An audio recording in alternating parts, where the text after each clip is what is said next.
Me? Hi, this is Jackson. And Luke. and Rob. And when we're not watching YouTube videos of Walt Disney World rides, We're geeking on Walt Disney World with Curtis and the whole geeking family. Geeking on Geek family.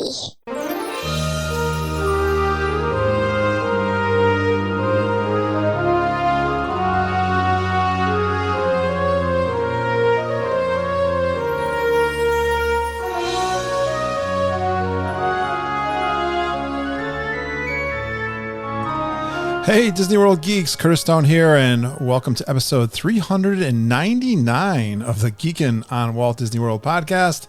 This week, Glen Kessler comes on to review the Disney Vacation Club 7 years after his first DVC show on episode 12. And I asked him all those questions he asked me back 7 years ago, and we cover listener questions about DVC on this week's podcast. And I've been having fun chatting with geekin' Disney World fans like Glenn for over 7 years. If you're new to the podcast, welcome. I started the podcast with my daughter, Lindsay. We started talking about our Disney World trips, and then we brought on geeks like Glenn to tell their Disney trip stories and all kinds of tips. And our listeners, they're just positive, caring, and generous. We do encourage a family atmosphere on the podcast. And before too long, they were calling me the Podfather. And I continue to bring listeners on to tell their Disney World stories. We'd love for you to join our Geekin' family. We have an amazing private discussion group in Facebook. Our listeners are just so positive. Search for the Geekin' on WDW family in Facebook. Answer a few questions, and I will get you into that group, and you'll be able to share your trip pictures. Watch all of our geeks that are down in the parks every single week. We've got geeks there all the time doing recon for us. It's so great that we get all the latest and greatest of what's going on by following our Facebook group and the podcast. I think we're one of the best Disney World fan groups out there on the internet, and we're independent Disney authorized travel agents with Fairy Tale Concierge. We'd love to be your Disney travel guides and help you book your room and your dining reservations. Many of our listeners book with Mama and Auntie Judy, and they'll help you put together an awesome trip to Disney World. They like to get emails. Contact Mom and Auntie Judy at travelingtiaras@gmail.com. If you look on your podcast app, my email and Mama and Judy's email is there. You don't have to write it down right now. It's right there on your podcast app in our notes.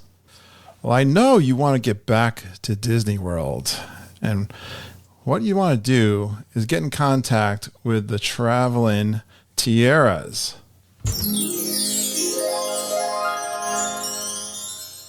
Hello, Judy. Hello, Mama.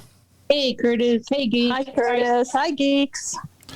Welcome back to another episode of Talking to the Traveling Tiaras. It is a beautiful summer day here. Well, pre-summer. It feels like summer. We're in the 80s. It's like Florida here, Judy. We've had summer all week long, haven't we? We have. It's been gorgeous. I'm up for it. Really I'm ready. warm. Yeah. Gotta get the air conditioners in. Yep. It's the only thing. I got them out. Got to get them cleaned up and into the windows. Yeah, we don't have central air. All you Floridians. Not yet. Not yet.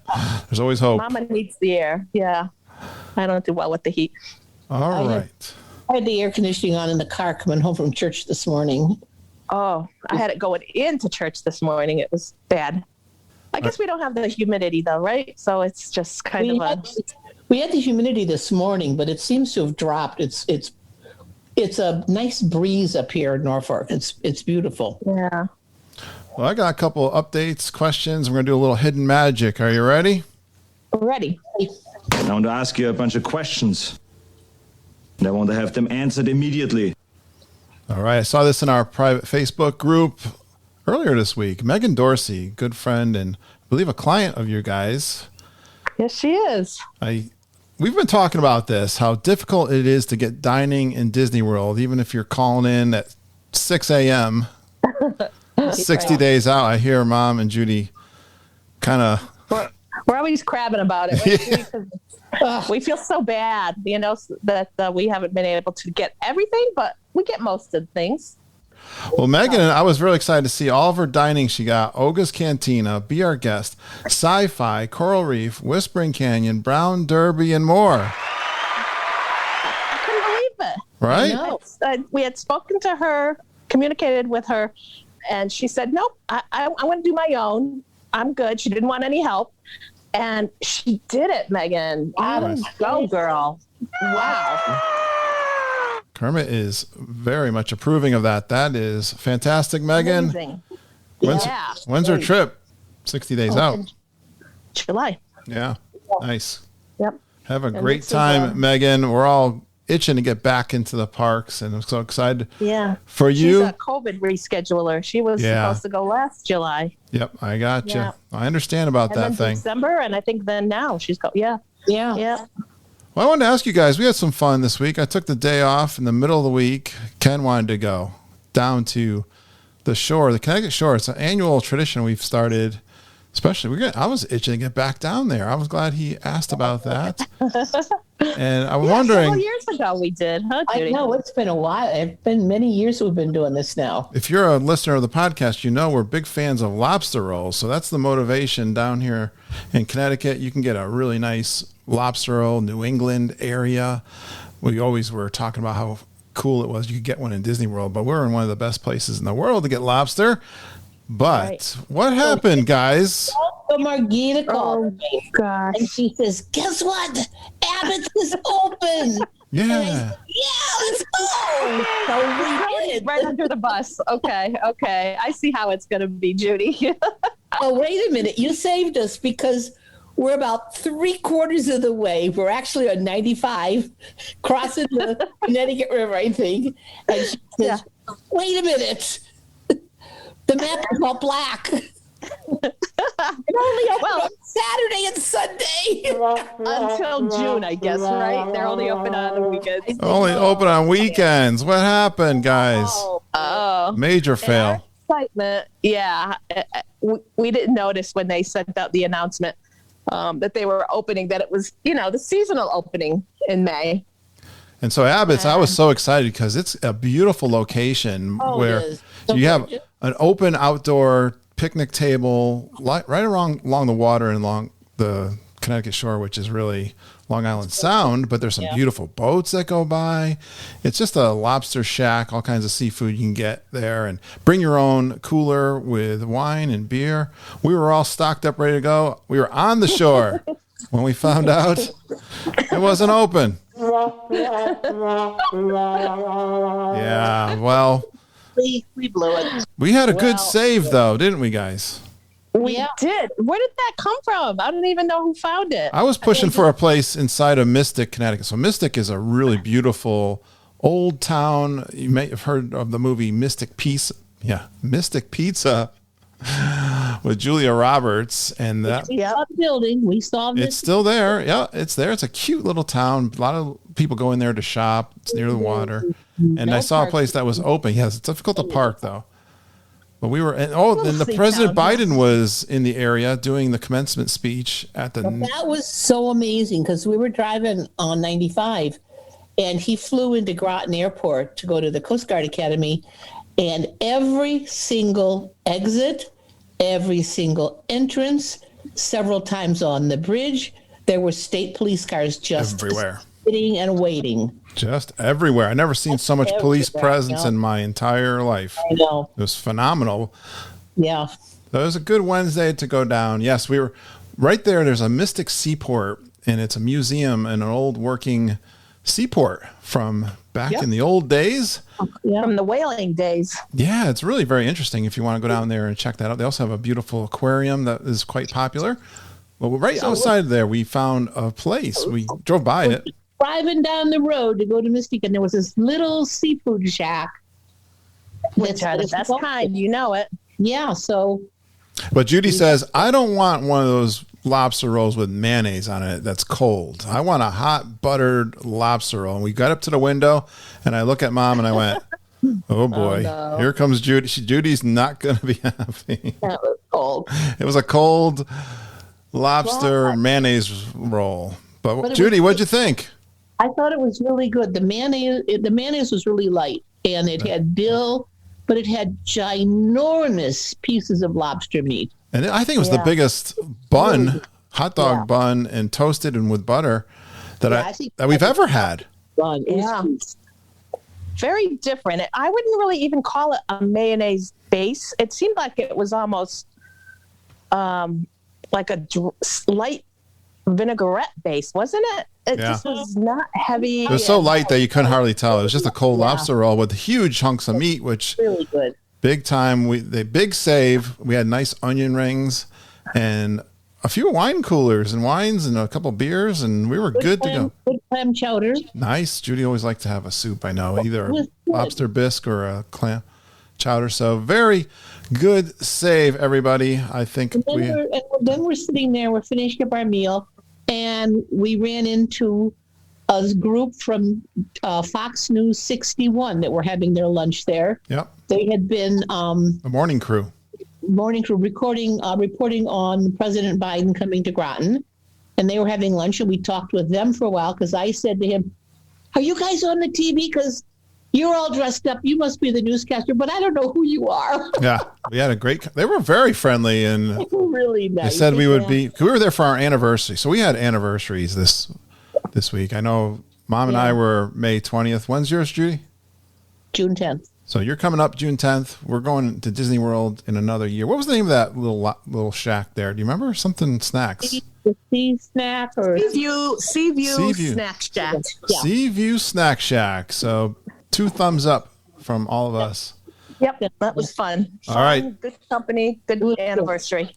So in the theme of anniversaries for our weddings this week with Mom and I and Judy and Ken coming up, I thought we'd pose this question for you guys. Describe the perfect wedding anniversary day at Disney World. So I want to know, where would you stay? What would you do? What parks would you visit or park would you visit?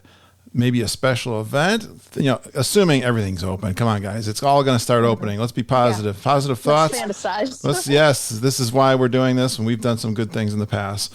Where would you have dinner? Judy, have you given this some thought? Yeah. For all the romantics, let's see how romantic Mom and Judy are. Where would I stay? Well, we stayed at the Polynesian for our honeymoon, but I think if I had to really choose where I wanted to stay, I think I'd go over to the Wilderness Lodge. Really? How come the Wilderness Lodge? Because I think it's beautiful. Is there romance going on at the Wilderness Lodge? Yeah, right. Where I would want to stay is, if money's no object, I want to stay in one of the DVC cabana buildings that we viewed and toured. The cabins. You're talking. Oh, on the water. On the water. With his own hot tub inside, and I don't remember the rules being any budget, but I'm open to that possibility, though. That would be good. Yeah, that would be. I could live and die right there, no problem. I know. That is my style. The park I visit, that's easy. Magic Kingdom. All right, so we're going to do a day in Magic Kingdom, and what would you do? What would be romantic in Magic Kingdom? Oh, with Ken? Oh, come on, Uncle Grumpy. He's romantic, isn't he? Romantic. You did you did a carriage ride at Riverside one year, didn't you? It's really nice. You could do that at the Wilderness Lodge too. But Mr. Grumpy didn't set it up. I set that up. Well, you're setting this one up too, so keep going. Yeah. Well, I guess, what'd be really neat would be able to go back to the Cinderella's royal table and have the same kind of meal there you go. We had without all the kids and princesses, and just have a really nice recreate dinner. Yeah, that would be the castle dinner. That's a good answer, Judy. Some nice pictures in front of the castle would be fun. Mm-hmm. Any special event, maybe a dessert party there. That would be neat if we could do that. That's what I'm thinking. That's always fun with the fireworks. Yeah. And I'd probably have dinner at the California Grill. Oh, I thought we just had dinner at the castle. Was that lunch? Well, that's all right. But that's only because if we could go back in time, but knowing that it's not the same, I'd go up to the Cali Grill and eat dinner up there. That's our favorite romantic place for sure. I think all of us agree on that. And then when my family shows up the following week, because they're going to come after the anniversary because the grandkids still have school, we're going to do the hoop-de-doo. All right. So we actually can plan this romance because we're going in June of next year. Yeah. Perfect. Yeah. All right, Mom. So if you stay longer, then you can do the hoop-de-doo with the Ludwigs. Won't that be a hoot? Oh boy. That's a whole different topic on a different day. Uh-huh. How to have fun at the Hoop-de-Doo with the Ludwigs. That would be fun. My goodness. You will have a great time with us. No Do doubt. you think there's enough sangria for that? I would like to I do don't know, that. Lisa and I pretty much cleaned them out last time. I think so, yeah. I'm going to have my glass up and ready to go to stay ahead of these guys. All right. Mom, I want to know for sure, since we are the married couple here on the podcast today, describe the perfect wedding anniversary day at Disney World. Where would you stay? I need to know this information. Oh, okay. What would you do? Well, let's see. We stayed at the Contemporary at Bay Lake for our 25th, which was great. So I think this time I would stay at Polynesian because those are my two, favorites. All right. You could get that cabana out on the water. That would be awesome. The bungalows. The bungalow. Judy's got us in the cabins and the bungalows. You could feed the alligators from your porch. Yeah. That's not romantic. For them, I guess. That would be so cool. That would be so scary. All right, don't listen to Judy. Don't be encouraged by her. You do your own thing, Mom. That's my thing. So I would probably stay I think I would pick Polynesian for this one. And for my park, I would I'm going to go a little rogue here. I think I would pick Epcot. Oh, all right. Because if it's your anniversary, you're celebrating, I would love to stop and have a little drink in France. I would love to have a little drink around World Showcase, other frozen drinks, take your time and walk through. And for dinner, what I'd really like to do is have probably an hour, maybe an hour and a half in a nice lounge. I can't think of which one I want to have a nice couple of drinks and maybe a little charcuterie. Yeah, I'm liking your day so far. So spend like a nice hour to unwind. Let's see. Where would it be though? How about Tutto Gusto? That's an idea. I mean, we'd have to do our Mexican. That's 11 o'clock in the morning, though. We have to do our frozen lime margarita. Yep. Lime margarita is definitely on the list. I think Tutto Gusto for an hour and a half, 2 hours with some charcuterie board. Yeah. Prior to dinner. I'm digging it so far there, sweetheart. Keep going. And then I think I would like to try Topolino's for dinner. Ooh. Because we did do the California Grill for our 25th. And I love it and it's lovely, but I'd like to try something different. And Topolino would fit the bill. How's that? Yes, it would. I like it. And we're not that far off. I'm going to tell you what mine was. Okay. I think we're in pretty good alignment after 32 years. And we've had some good stays, Mom and I, at the beach club. And because I'm using the same logic she is, where I want to spend my day at Epcot. So I would like to lounge on over from the beach club over to Epcot. And again, I'm with you, Mom. World Showcase, I like your plans there. I'm all on board for everything we just talked about there. And one thing I think I really love doing are the special event fireworks dinner packages. Oh, I can't wait for that. They got to bring those back. I don't care where it is, quite honestly. If it's on the water, I mean, we had a great time at, of course, the UK. Chris, you celebrate the anniversary, for the whole week you're there, so you could do the dinner package one night. And you're right. Topolino?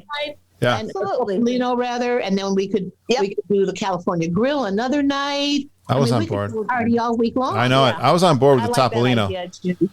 But to stay there and do the fireworks and then please do the the dessert package after the fireworks where we could do the wine flights and the charcuterie boards again. This is quite a day I think we just put together. Roll us up there. Yeah, that sounds good. We have to start planning. That would be my perfect romantic we got to lock it down day.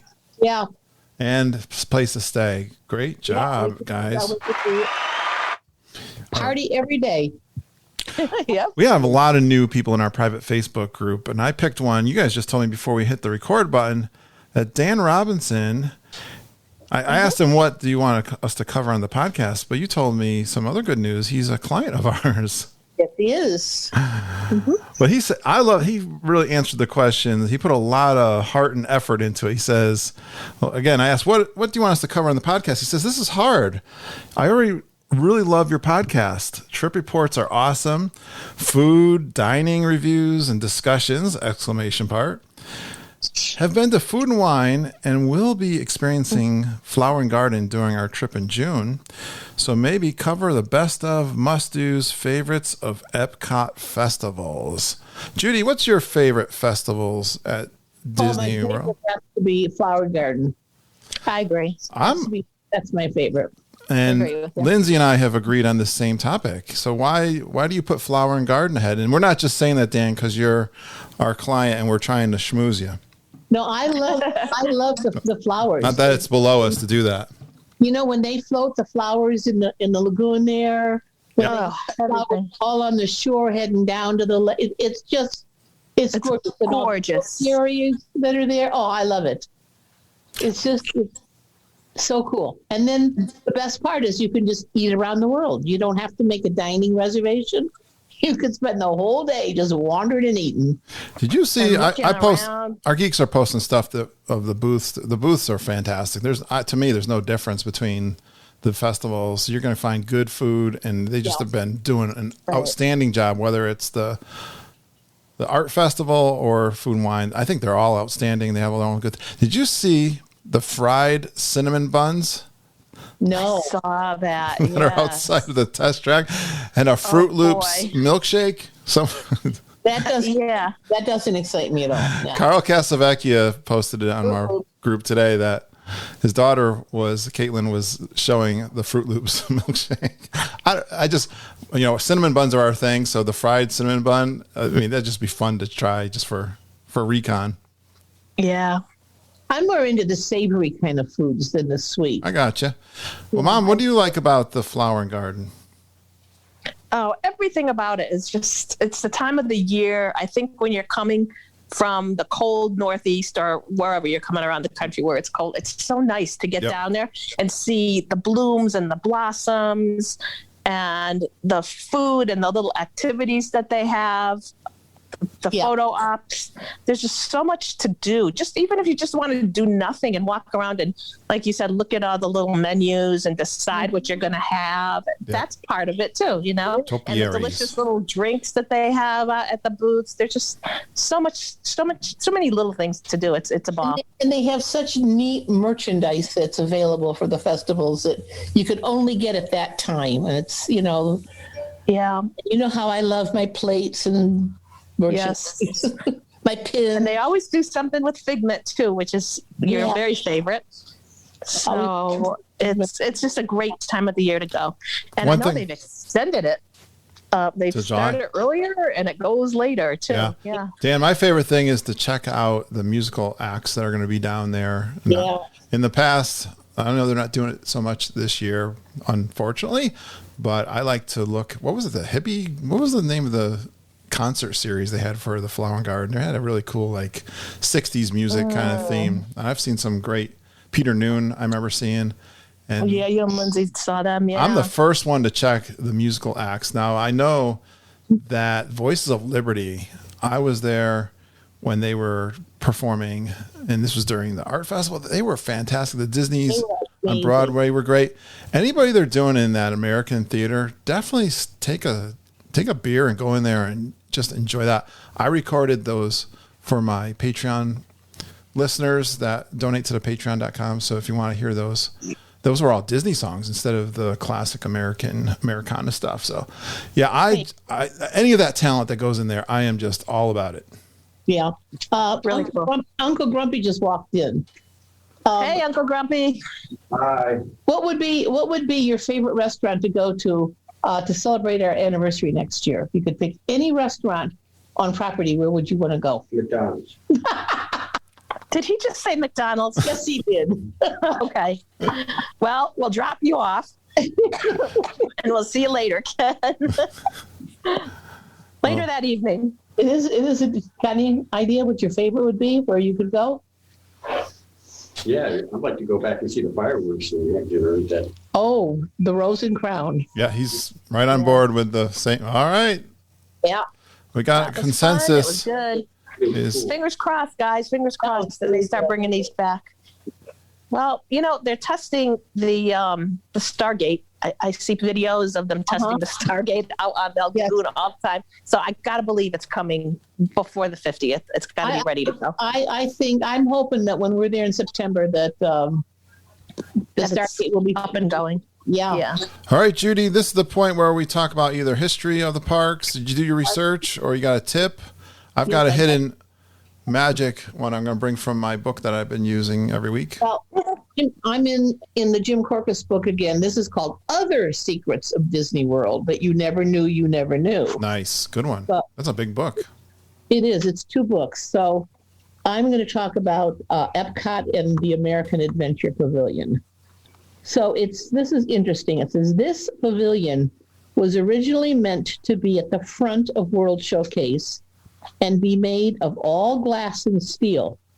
But it was relocated so that it could serve as the host for the other pavilions.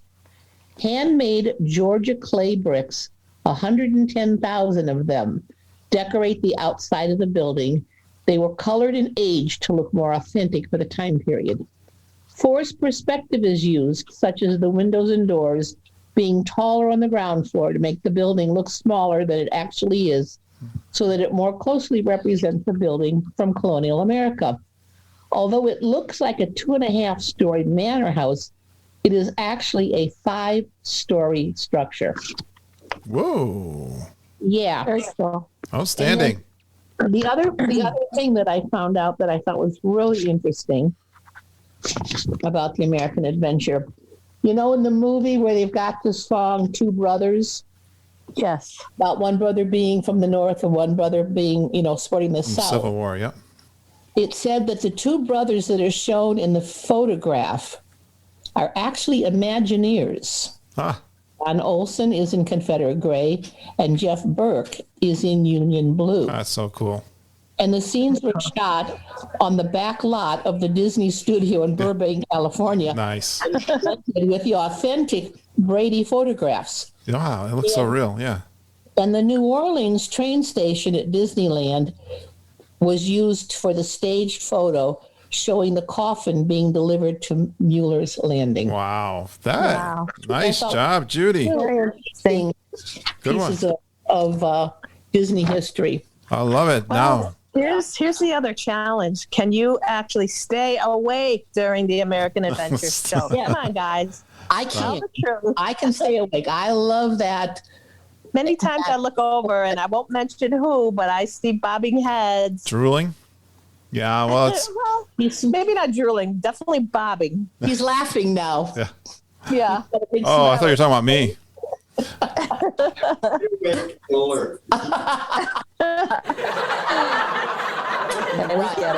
In your dreams, kid. All right, Mama, what's your fun fact for today? Okay, short and sweet, just for everybody that's going down to the Flower and Garden. Just put this in the back of your brain. You probably already know most of it, but the trek around World Showcase is 1.2 miles.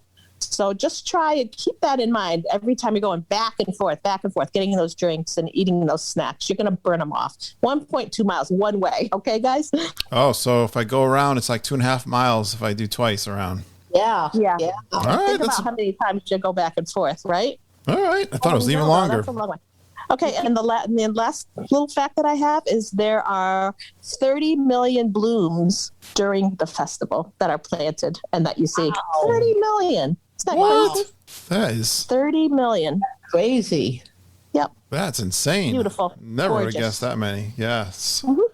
Great job, guys. All right. I got a quick one. I'm going to stay in Magic Kingdom with my book, The Hidden Magic of Walt Disney World. Susan Venice this is from. I know this is one of Uncle Grumpy's favorite attractions on property, the Seven Dwarfs Mine Train. I'm going to stay there. Okay. I was not a fan when it first opened. I was a little bit surprised. I thought it was going to be a little bit bigger and more exciting, but I have become a big fan. A quick little fact about that one. I think I'll have more next week too. The 2 vultures perched at the top of the first lift hill are a sentimental nod to the former Snow White's Scary Adventures attraction. I thought Wow. Mom and Judy would like that one. Cool. That's They once, neat. they once made their home there, but they moved, and they're now keeping watch over the mine. That's great. I saw that one. I said that was something Mom and Judy would like. That's really cool. Yeah. All right, good I job. like it how Disney just takes something from an attraction that's gone and kind of incorporates it in, Yeah. so that you remember Yeah, it. they The way- repurpose. Yeah, and the way they research everything is just truly amazing. Especially for us Yeah. who love all the history of Disney World. Yeah. Are we good then for this week? Oh, one little Huh? point. I read that Big Thunder Mountain is going down for refurbishment the beginning of June for about a week.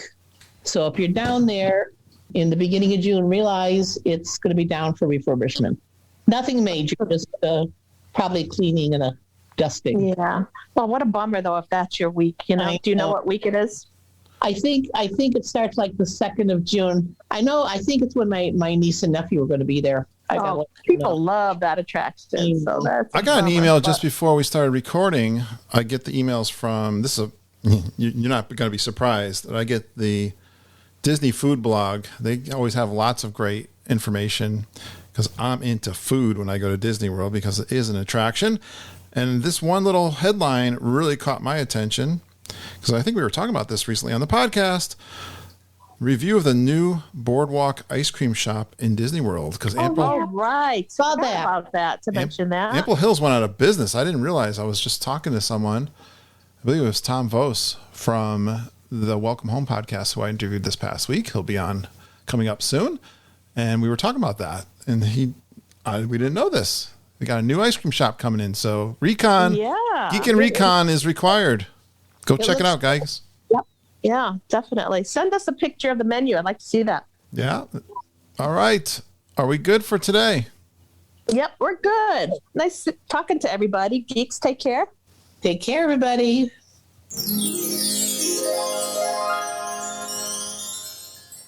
Thanks, Mom and Judy. Let's bring on Glen Kessler. Yeah, Glen finally bought DVC after 7 years of research, starting with me. And I guess I'm not that great of a salesman, but he's done an awesome job going deep with his research. You know how Glen can be. If you've heard him on the podcast before, he answers the questions that he gave to me on our first meeting back on episode 12, 7 years ago. It's kind of fun to review those questions again. And then we get our listeners to ask us a bunch of questions about the Disney Vacation Club. And Glen does a deep dive into the numbers of DVC. Glen is such a gift to us in the podcast. His tips, enthusiasm, and generosity is legendary in our Geekin' family. So I am so grateful I can share him with you today.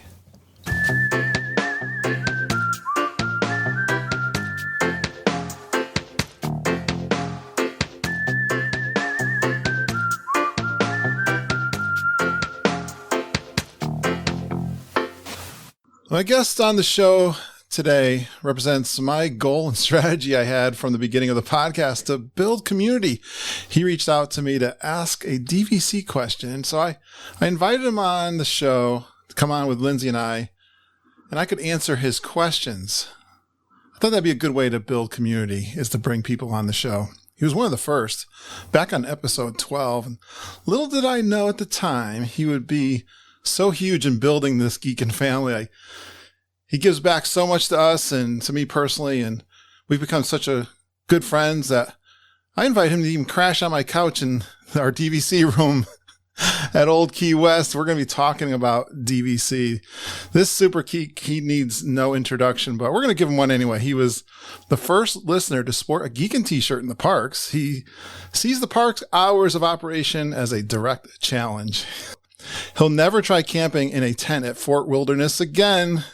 He was the first to coin the phrase, "It's 11 a.m. somewhere." Please give a warm Geeking family welcome to Super Geeker Glen Kessler. Thanks, Kurt. How do I introduce this legend? He's an incredible artist. He's the creator of the Kessler Run. He's my brother from another mother. Please welcome Glen Kessler.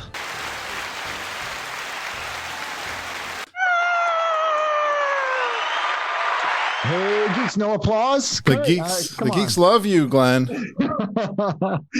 Great to be on with you, Kurt. And man, if I had known what was going to happen out of that original awkward podcast 7 years ago, I wouldn't have believed it if you'd have told me. You know, some of my best friends in the entire world now formed through this podcast. You know, great positivity and joy, all because of you, man. So I'm so grateful for you existing, putting on this podcast, asking me to be a part of it, and everything, absolutely everything since.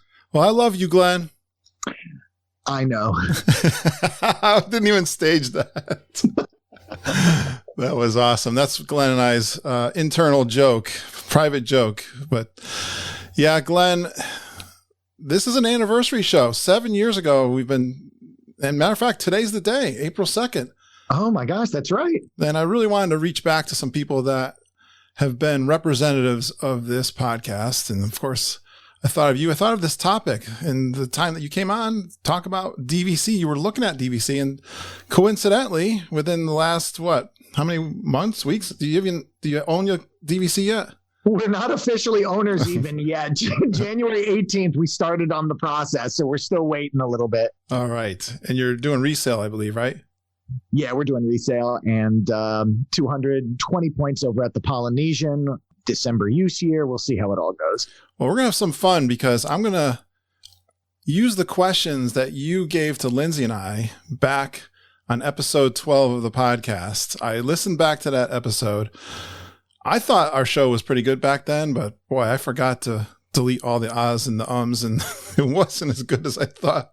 We were good, though. I think we answered your questions quite well, and we must have. You stuck around for ever since. I don't know how well you did. I didn't buy immediately after that. Yeah, I'm not much of a salesman. You gave it to me straight. Yeah, I mean, this is hilarious and embarrassing that this was a conversation we had in 2014 that you're citing. Here we are in 2021, and I finally pulled the trigger on buying DVC for the first time. So yeah, let it never be said that that you are a pushy salesman or that I do not deliberate. And I know I have this reputation for being kind of a wild and crazy guy, like jumping on couches and keeping you up all hours of the night. You know, truth be told, I'm a planner to the nth degree. I've got, I showed you before we started here, I've got about 12 pages of printouts of notes that I've got for tonight's podcast. So ready to really deep dive and go over, DVC in the way that makes me satisfied. And I'm sure a lot of others who are, not wanting to get into a big investment without doing their research.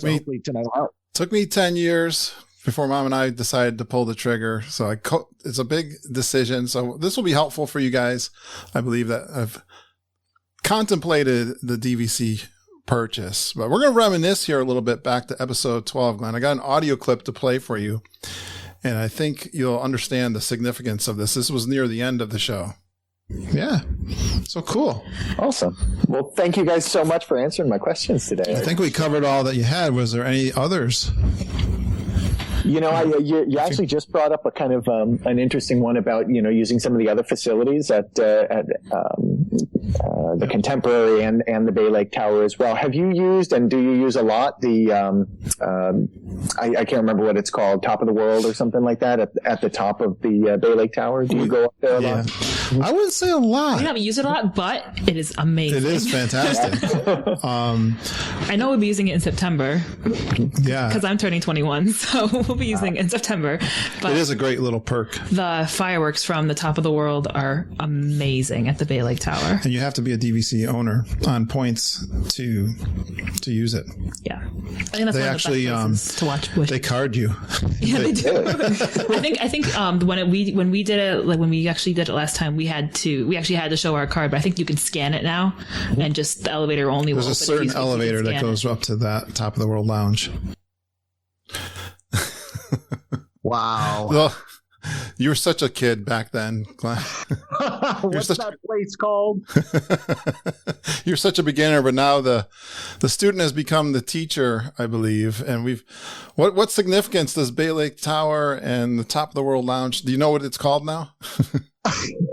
You're gonna make me get emotional here. Good. That of course, I think is maybe Geekin mythology now. That was the beginning of G3, the first G3, Thursday night. My brother and I had arrived. Everyone had gotten there except for you. Judy was there, Deirdre, Wendy. I'm going to forget names if I try to label them all, the Madeiris, and Kevin, of course, Kevin and Deborah, Heather Brainerd, her husband Rich. Forgive me if I'm forgetting anyone. And that was my first time up to the Top of the World Lounge, and the absolute unmitigated joy of seeing these faces that had become friends over the internet and through the podcast wave, seeing them all for the first time just sent me literally over a chair. And I stood on a couch and couldn't get off for about 2 minutes as I just fell at seeing everyone, seeing Auntie Judy's face for the first time and hugging everyone. Your famous toast to me, because I wasn't there, and that was recorded, I think, accidentally. You didn't even know that it was getting recorded, but that brought a tear to my eyes. Yes, that was a special moment of many of that first Geekin G3. Excellent. That's a good way to start this podcast. Now let me give you back the questions that you asked Lindsay and I, starting with Glenn. Now that you're going to be a DVC owner, are you going to cook in your room? These are such rookie questions, aren't they? Not all of them. So I don't know, still the answer to that question. I know that I'll have the availability to do that. But for me, Disney has really become, over the last decade, food is my attraction, major attraction, my major destination there. So typically I think we'll do quick breakfast, and that was our answer too. Eggs and stuff like that. Now you've got more options too, in terms of, but you got a lot of easy options to order food to your room from all kinds of different places, right? With the Grubhubs and all that stuff. That's true. Yeah, absolutely. One correction I want to make of that Bay Lake Tower comment was, you don't have to be staying there on points anymore. That was early on in the Bay Lake Tower life. You had, in order to go up there, you had to be staying at the resort on points. Now you, as a owner, you can flash your DVC and get up there. So that was early on. Good. Yep. Good to know. Because I heard that during that response. You think your wife or yourself are going to enjoy doing laundry in the room? I think we're going to do one week trips, and I'm sure we're going to need to do laundry. So that is a major perk, because those laundry rooms in the middle of the common areas in other places are a little nasty, I think, just don't want to be hanging out there on my Disney vacation. Much better to just pop in a load before you go to sleep. All right. Those were the softball ones to get you warmed up. Now come the tough ones. This was a tough one for me, and you asked this question, which was really good. And you asked me, how did I pick between the Beach Club and the Bay Lake Tower, which I struggled because I grew up at Disney World at the Epcot resorts, Beach Club, the Swan and Dolphin, the Boardwalk. I love the Boardwalk area. Love the Beach Club. We'd stayed there for conferences, my wife and I, as we looked at making that decision. First of all, between the other decision is, we're going to talk about this too, the resale or buying direct, and things have changed since then. But I really struggled because the Bay Lake Tower that was this resort that they were selling at the time, 10 years ago when I bought, but I loved the Beach Club and I didn't want to buy it. So we went through a lot of different things. If you want to hear the answers, you can get to the old shows, by the way, from our website. If you go, you'll see a link to all the old shows. You could listen to this one and listen to this DVC one. I think some of this stuff is still relevant that we talked about back then. Remember, it's almost 7 years old, though, in terms of information. But which resort did you pick, Glenn? And how did you? How'd you get through that? So I ended up picking the Polynesian, as I mentioned, and I think this is going to be a very interesting discussion tonight, because the reason for my purchase has mostly to do with reselling it at some later point. It is not my expectation that I will hold this contract for any more than about 10 years, are what my numbers are kind of based on here. So I'll get 10 years usage out of it, and then perhaps buy another contract at that point, either at, a similar resort or a new one that may exist. All right. Very good. Well, why Polynesian though? Is there something? I think this is still true, don't you think, in your research, that I know Margita talked about this as we were doing our research. Buy at the place that you want to stay. I think that's a good rule of thumb. There's no doubt about it. And the reason, of course, for that is that you're going to get that 11-month window of booking at your resort. So if, as an owner at the Polynesian, I would have access to the Polynesian at 11 months, whereas all the other resorts would not become available until 7 months window. So buy at the place you want to stay. For me, it was a discussion of whether we're going to buy at Saratoga Springs or Polynesian. And it wasn't really based on where do we want to stay. Now, of the two, I choose Polynesian. I love the Polynesian resort. That was easy for me to fall in love with.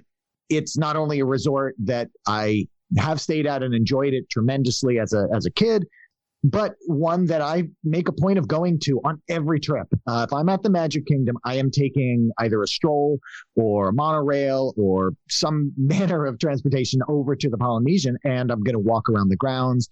I'm going to lay on the beach, just kind of take in that vibe. It makes me happy. So that was an easy one. The reason for Saratoga is the same reason for Polynesian, really and truly what allowed me to make the purchase. It was a combination of the length of time remaining on the contract. So when I choose to sell it in 10 years, that there's still a significant amount of time remaining on that contract so that someone would be interested in paying, a premium amount for those points, as opposed to a contract that in 10 years might only have 10 years left on what originally was a 50-year contract. That would be less desirable and would probably not make back, the original investment that I'd put in. So Saratoga has, some of the Saratoga properties have an expiration of 2057. Polynesian is all the way out to 2066. So even 10 years from now, Polynesian would still have 35 years remaining on its contract. Saratoga Springs would still have 23 years remaining on the contract. Okay. The other factor was dues, was the annual fee, maintenance fees that you pay. Both of those resorts are pretty low, not the lowest, but pretty darn low, right around $7 per point. Yep. So, and this is something I think we'll get into a little bit later. I don't want to bombard the beginning here. We got lots of great listener questions to get through, but if you're able to sell back, the DVC for basically the cost that you put in, then really all you're paying for your stays are those maintenance costs. So the lower you can keep those maintenance costs, that's really what you're paying per year to stay on those points. Yeah. So again, apples to apples, if you can sell it at cost, and we'll get into that hopefully you can sell it for more. But then those low maintenance fees do translate into an amount of money that you're paying for your trip. Yeah, we got into this conversation, and this was important to me as I looked at the DVC resorts. Location is such an important part of the deluxe and DVC resorts because they are so close to the action, like you say, with the Polynesian. I mentioned the beach club, and that was really important to me at the time. For you, what's the most important thing? That kind of close location to the parks, or those quiet and secluded like the old Key West and Saratoga Springs? Well, Saratoga Springs is really close to Disney Springs, which has really been improved since I bought. Huge perk, right? We've got some friend. My wife has a family, or has a friend who is, they've owned at Saratoga Springs for, the beginning, I think maybe 20 years ago or whenever that went on sale. Okay. And they were telling us, oh, you got to buy at Saratoga Springs. This was 20 years ago before I became a geek. They've always wanted us to be there. And then when Disney Springs, hit the scene, oh my gosh. Yeah, that is absolutely a destination.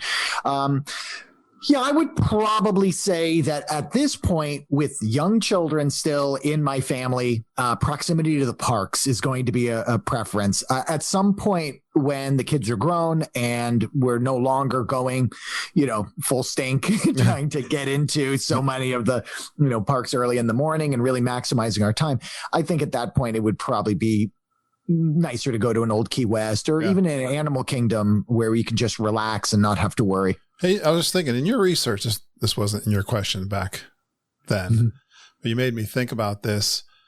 I've had pretty decent luck at the 7-month window getting the Polynesian.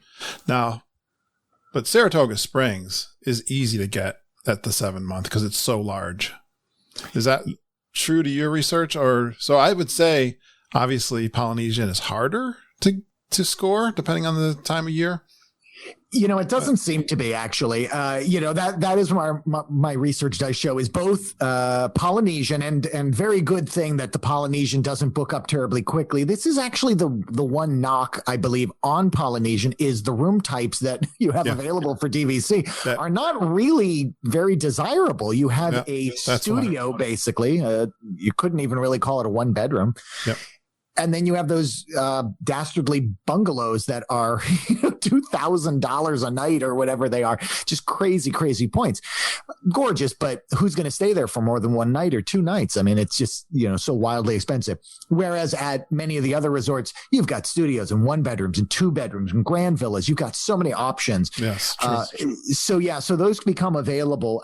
One of the other reasons that I chose the Polynesian is based on our family being 5. So we're at that magic and, very difficult number when you travel to Disney. There's a lot of rooms set up for 4. Of course, Heather Brainerd, who goes way back on the podcast, had a wonderful blog for many years on traveling with 5 and how challenging that can be. We would always be planning on getting 2 of those studios, asking for them to abut one another, which there are many that they do. And that's why we purchased the number of points that we purchased, that those basically are going to work out to a week-long or, an 8-day, 9-day trip every 2 years for us to be able to get ostensibly a 2-bedroom with 4 baths is what it kind of ends up being. Those studios have a lot of facilities, let's say. Yes. So for 3 boys and mom and dad, that's a pretty good setup for us. The other option would be 2 bedrooms anywhere, on property are going to be around that 400, 440 points that we'll have every 2 years. So that's our plan going into this. I'll mention about Saratoga, why that was, kind of also a resort that you can get a lot of availability, and Old Key West I would lump in there as well. Those 2 are very large resorts. They're not terribly desirable, which is strange. They're large rooms, especially Old Key West, the original DVC resort. These are large enough rooms that you can really fit a lot of people, stretch out, enjoy yourself, and feel like you are relaxing. These resorts, though, are so large and because of the proximity or lack of proximity to the park, tend to have quite a bit of availability right up until the day of booking. So here's a question. We were kind of chuckling. I gave you these ahead of time. When the Poly DVC goes on sale in 2015, will the DVC market drop? Now, I'm not so sure why you were thinking that back in 2014. But it's kind of interesting now with the COVID situation. I was wondering, I think, did the DVC market drop a little bit as you were looking at this, Glenn? Yeah, it did actually. It looks like over the past year, it's suffered a little bit of a hit. They're having a difficult time, I think, obviously taking 4 months off the calendar. For the 4 months that Disney World was closed, no DVC points were able to be redeemed. And that created a real glut of points that people have to use. I don't want to get too far into it, but DVC has a max number of points. They're distributed out over the course of the year. DVC as a whole, I mean, millions and millions and millions of points that are distributed, and one needs to use them. So when you had 4 months, a third of the year off the calendar, they had a lot of difficulty, obviously, redeeming those points. So there's a glut, and that it makes it disadvantageous to people to buy in so soon after there's still that glut. So the prices dropped, and I'm sure there's other factors as well, why the prices dropped. People probably getting out from underneath, people who had, difficult situations, getting out from underneath contracts, just willing to let them go for cheaper. So that, will drive the price down. There's, I'm sure, a number of other factors that I'm missing here, but yeah, they did go down, and they're starting to come back up, though, is the other thing. Disney doesn't stay down long. The parks. I shared with you back then when I bought DVC for the Bay Lake Tower, I had a nice Black Friday sale and bought at $97 a point 10 years ago. And they were saying, I bought in November, Thanksgiving time, and the salesman they don't do a real high pressure pitch on you, but he said this would be a good deal for you guys because it's looking like in early the next year, the points are going to go up to $150 a point. And I thought he was just, throwing, and it did. He was not kidding. Yeah. And what's the Bay Lake Tower resale market right now, do you think? Well, resale is always going to be a significantly lower number than if you buy direct. I've got buy direct versus resale as of, fairly recently. Bay Lake Tower is showing $245 if you buy direct, $245 a point if you buy direct, whereas resale is down at $144 average. So that's a pretty big, that's significant. Yeah. $100 difference. And there are quite a few resorts where there's about $100 difference. Polynesian is one of those resorts as well. I want to say did Bay Lake Tower get up to $170 a point in the resale market? I thought 160. Perhaps. I mean, I haven't been tracking it, daily like that, but that would not be, kind of inconceivable that, in 2017, 18, even 19, that those numbers were up incredibly high when you had that bubble. And then obviously COVID popped it a little bit, pulled it back down to earth, but they're still selling. I just recently heard that I think Copper Creek, the price per point just went up $5 from whatever, 260 to 265 or something like that. Just went up quite a bit. That signals probably that they're filling up. They're almost done renting those properties. So that's a good sign. That's a good sign for Disney that things are coming back to. That's what the status of Bay Lake Tower. That's why it was starting to jump, because it was getting towards the end of the points that they could legally sell. All right. Big technical question that you dropped on me. What's the use year? And this is a confusing thing. How does it matter in your purchase decision? Can you answer that now, Professor Kessler? I still don't know if I can answer about use year. That is the most confusing part of the whole process. And I had Jeremy Mobley, who is part of the My DVC Points network of shows and trivia and everything like that. He really walked me through it. He's a financial guy and just an expert and a wizard. King of trivia, by the way. Yeah, he kind of talked me through it. And the long and the short of it, I think, correct me on this if I'm wrong, Kurt, but you get a use year. There's not every month of the calendar is available, but there are maybe 8 of the months that are available. When you buy your contract, the use year begins your points. The use month begins your points. Those points become available on, I guess, the first of the month. You have the entire year to use them. You can you can bank your points for a future year, and then they have an 8-month window that they can be used after that year, I think. And then you can borrow from the previous year or borrow from the upcoming year, so you can get a kind of a triple, kind of your points for use during an 8-month window. Am I just pooping all over that concept right there? I think that's kind of the gist of it. I think so. I think I'm remembering, to make it simple, from what I can recall, the advice was when you buy direct, you can pretty much pick your use year. So we picked June. The idea being that's the month of the year you might want to travel. So your points would be available to use. Like if I wanted to go in June, my points would be hitting the bank or hitting the account, and I could use them. I could book 11 months before that, knowing that my points are going to be there for my usage. And that's kind of the basic way to think about use year. But use year, the term thing's weird because it's a month during the year.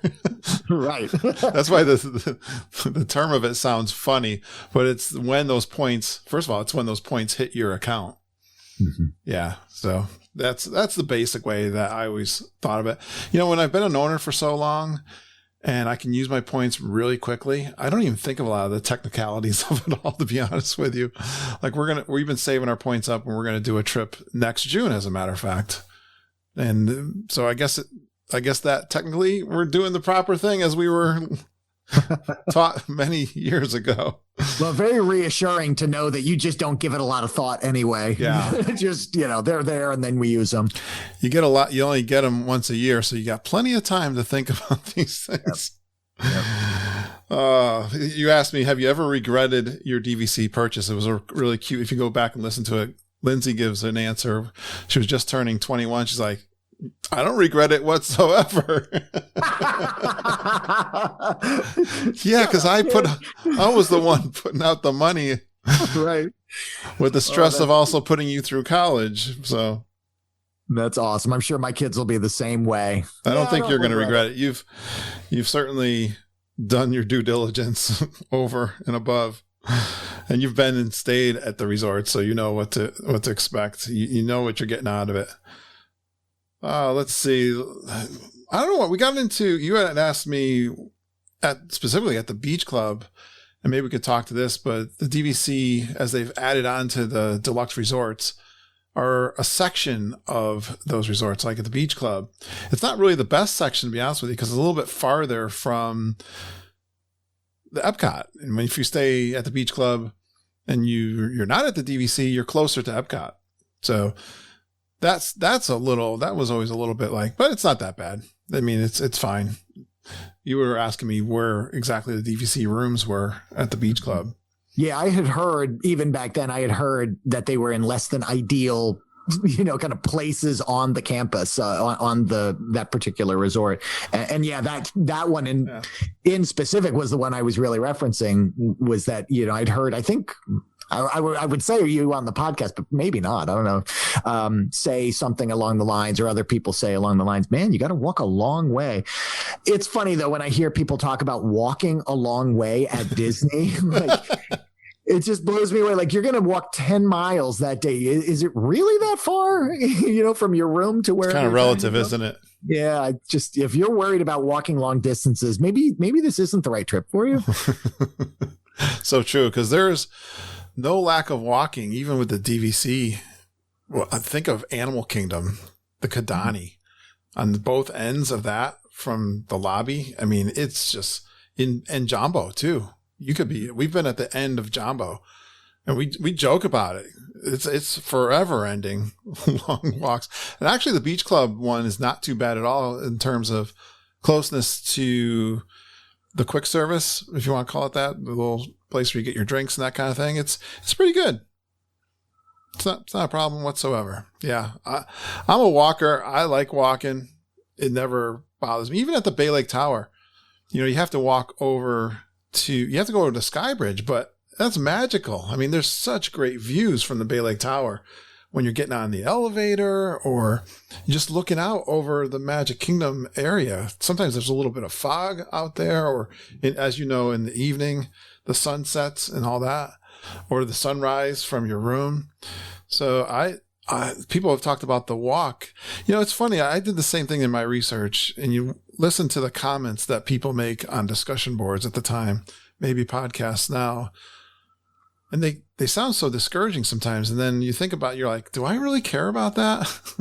Yeah, I think it really gets down to kind of the heart of who people are. Like, I don't ever think there's a down moment at Disney. If I have to walk a long distance, like you're saying, take in the wallpaper, take in the sconces, take in the carpeting. I'm sure Disney thought about them, take in, if there's nothing to look at, get on your phone, get ready for, a mobile order for your next meal, plan your day. I just don't think there's really ever any downtime. I wouldn't imagine that a long walk would really discourage me from anything. No, you are the Energizer Bunny, Glenn.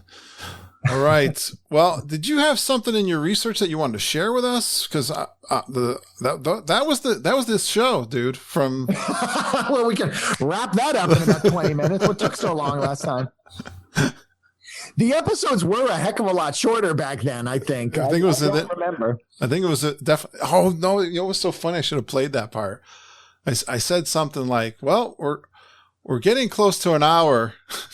I think we ought to say goodbye, something like that. And I was like, You're going to have to listen back to it. You're going to get a chuckle of it. Well, that was a rule of yours, I think, at one point. You had done some research as a new podcaster on what was the ideal length of time. I remember you talking about that and saying you don't want to go longer than about an hour. And I think most of the podcasts, I remember when I started listening to you, I picked up a bunch of other podcasts as well that all started around the same time. The Disney Nerds, the WDW Prep to Go, and all of them were hitting that like 20 to 30 minute window. And there was this guy and he was going an hour. Oh my gosh, is it really going to work? It was your absolute, kind of brilliant maneuver because you settle into it like a warm blanket. It would be later that I would find Lou Mangello's podcast, which go 2 hours plus every week. And, it's just like wrap yourself up in it, sit back, relax, as he says, and I feel the same way about yours, your voice, your demeanor. It's just easy to just listen to it on either a commute or when you're resting or walking or whatever. I love it. I love the long podcast. So I'm glad you extended that, broke that rule and extended the podcast. I had to turn the page on my notes here. I found the quote. I said, we got to go faster now because I know we're running late. We're almost into an hour. Well, you should have known that was going to be my MO, that we were just going to talk a long time. I don't know if Lisa Green kept you going that long. You were shy back then. Yeah, I was. I heard that, that starstruck. Audio. Were you starstruck back in the first episode? Were you a star? I don't know. Yeah, it was weird, man, to go on the radio, quote unquote, like that you caught me off guard when you asked me, and I was going to say no. I was like, I'm not coming on the podcast. What is that? But I said, what do I got to lose? I'll ask him some questions and, and it'll fade into obscurity. No one will ever listen. It's hysterical. To my surprise, it's still. We also did go into your favorites, like favorite park, favorite attraction. And your favorite smell. Do you remember what your favorite smell was back in that episode? God, no. What was my favorite Well, let me smell? ask you, what's your favorite smell at Walt Disney World? Wow. You didn't prep me for that. Gosh, I don't know. I think cinnamon buns and, the smell of the water. That's probably my favorite smell. The smell of the water at Pirates, I think. Okay. Well, you've changed, you've grown then. Since what was my smell? Your original smell was the sweet confectionery coming down Main Street. Oh, well, see, that's pretty close to the cinnamon buns. You had it right the first time. You should have stuck with the first answer. Oh, that bromine did me in. I was just thinking about that the other day. Well, you know what your favorite attraction in Magic Kingdom, Epcot, Hollywood Studios, and Animal Kingdom? Let's see what they are. Oh, was Mine Train open then? I can't even remember. No, it wasn't, funny enough. Yeah. We were talking about it. Because that's my favorite now. So probably Haunted Mansion, as I'm looking at all my Haunted Mansion gear in front of me. No, Splash Mountain. Splash, that was your influence. I don't think so. And we were saying that I wonder if Seven Dwarfs Mine Train, I think it's going to eclipse my Splash Mountain, and it didn't for me. And I think I remember now saying that it had a height requirement of 38 inches. Yes, you're right. That was like a little kid's ride or something. You're exactly right. You did have that nailed. How about Epcot? What's your favorite at Epcot? Favorite attraction? Oh, Soarin' and Test Track, so close. Couldn't really pick one. What did I say then? The Land. Oh my God, really? Oh my gosh, what a nerd. I love it. I still love the Land. That ride just makes me so happy. God, it makes me so happy. That takes me back. I mean, I was a kid of the 80s. I went to Epcot probably within the first couple of years it was open. I remember original Figment. It was amazing, and Living with the Land. I mean, I was so into the edutainment, and I still am. I mean, that's basically what I do for a living now with art is edutainment. It's a combination of, bringing people knowledge, but also doing it in a fun and entertaining way. And I was captivated by Epcot of the 80s. Oh my God. I'm wearing my Epcot from the 80s hat right now. Excellent. Yes, 35th anniversary. How about Hollywood Studios? What's your favorite attraction? I'm embarrassed to even say. I'm going to be wrong. I don't know. Who am I? Tower of Terror. Rock and Roller Coaster. You sure this is Glen Kessler I have on No, you got Chesler. You got Ben Chesler, I think, on the podcast. What have you done with Glen Kessler? That is so funny. I'm fickle. Animal Kingdom. Animal Kingdom. Pandora was not open. That's right. So Everest. Yes. Yay, you got 1 out of 3. Or 1 out of 4, right?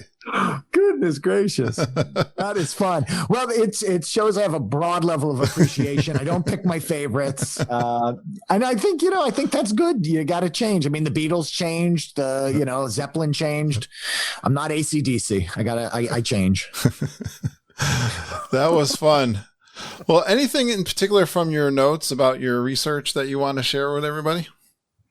Well, I think most of them will come out through the listener questions. All right. Well, that's excellent because we like to include our listeners, as you know, in the podcast. It's my sneaky attempt to build community, Glenn. You're pretty successful at that. I think your secret might be out. Lisa Earhart. Her question is, what are the benefits of DVC and how can you maximize the benefits of the investment? Wow, that's a technical question. It is. And this is absolutely speaking to, this was the first question. And this is what has plagued me for the last 7 years. And, finally got to the point where I was able to make that jump, all right. So the benefits of DVC versus, I think obviously the versus is staying on property. If we're going to compare it to anything, we'll compare it to that. It's cheaper way to stay at the deluxe resorts. That's simple. So if you want to stay at, deluxe level accommodations, if you want to stay at the nicer properties on Disney property, then this is going to be your best way to do it least expensive. I can actually compare it if you want to rack rate, to renting DVC points and kind of see how that all works. So let's just take for an example. This is basically my trip coming up in July. If you look at a lake view at the Polynesian for 1 week, right? 7 nights in July. So this is going to be peak season. It's 194 points. Call it 200 points, right? Okay. That's going to cost you if you buy points, and I'll get into this maybe a little bit later, but more or less it's going to cost you $2,000. Let's say you keep your entire Polynesian contract, you buy it right now, resale, and you keep that. It's going to be about $2,000 that you're going to be paying per year for 200 points. So if you compare that to renting through David's, that same window would cost $3,686. So you went from $2,000 up to almost $4,000. And if you bought it on, a rack rate, which isn't exactly, maybe it's not going to be the exact same room. It might not have the kitchen or something, but what they're saying online, that rack rate is $4,900 for the same window. So that's about $5,000. So again, you're going from $2,000 if you own to almost $4,000 if you do through renting the points, to up to about $5,000 if you're doing rack rate. So that's just one example. So that's it. That's going to be that. Now the other thing that does that count? That doesn't count for price increases either. No, and that's just looking at a snapshot of right now. That's right. But things are going to affect. But you've already prepaid, so you know what you've paid for 10 years from now. Yeah, which to be totally forthright, rates can go up. The maintenance fees costs can go up every year, and does. They don't want to go up too much, because then they don't go up to the inflation of the price increases. I can tell you that. Yeah. Well, I was thinking of this too. The advice I gave you to really simplify, if you're looking at DVC, and you've said one of the points just now, you want to stay at the best accommodations, the deluxe resorts. That is your desire. And the second thing is you want to go to Disney World every year or every other year. Those are the two. If you can say yes to those two things, then you're in the qualification for the Disney Vacation Club. If you say no to those, you better rethink what you're doing. But that simplified it for me. Yeah. At the without even getting into all the Glenn's scientific numbers, you got to meet those first high level qualifications. Yeah, I think that's a really true statement, and one that also held me up from making my purchase. I needed to know two things before I made a big investment, a 50-year investment or more or less. That's the length of the contract you're buying. Even if you plan on selling it for 10, go in in a worst case scenario, the market tanks and you're stuck with this and you can't resell it for what you got. Would you still enjoy going? So I needed to prove two things to myself and my family. You know, my wife is not a big Disney fan. I think we've gone over that before. She knows that I love it and she supports that love and has even arranged with you, Kurt, behind my back, numerous trips to get me there on your couch and whatnot. We needed to know two things. Number one, am I going to still want the family to go on Disney trips? I think I've got a track record now that proves that. And are we going to want to stay at nice resorts? And this is where my wife comes in, and I'll just sneak ahead at Joshua Waters' question, which I know is coming up later, where he asks, how do you convince your spouse it's a good idea? Oh, yes. That was a tough question. Glenn, if you can convince, obviously I'm not a good salesperson. Luckily, my wife was the one who said, we're going to do this. We're doing it now. So how did you answer that question? Yeah, absolutely. You know, thank you, Josh. And I replied back, of course, on the Facebook comment, like, this is my world, man. She likes to stay in spacious accommodations. She likes the nicer things, the perks and stuff like that. So when we go traveling, it's very important with the three kids that they have separate rooms, that there are actually like doors on rooms, because all of us sleeping in a studio, no dice. All right. That's not going to work because some of them might go to sleep early at this age. Some of them are going to want privacy when they're older, you know, tweens and teens. So we established that I want to go to Disney and that if we go to Disney, she's going to want more space. There we go. A 2-bedroom DVC and we've got a nice room at nice resorts. We don't have to squeeze into Pop Century room where there's 2 beds in one space. We don't have to, you know, go to sprawling resorts and be way out.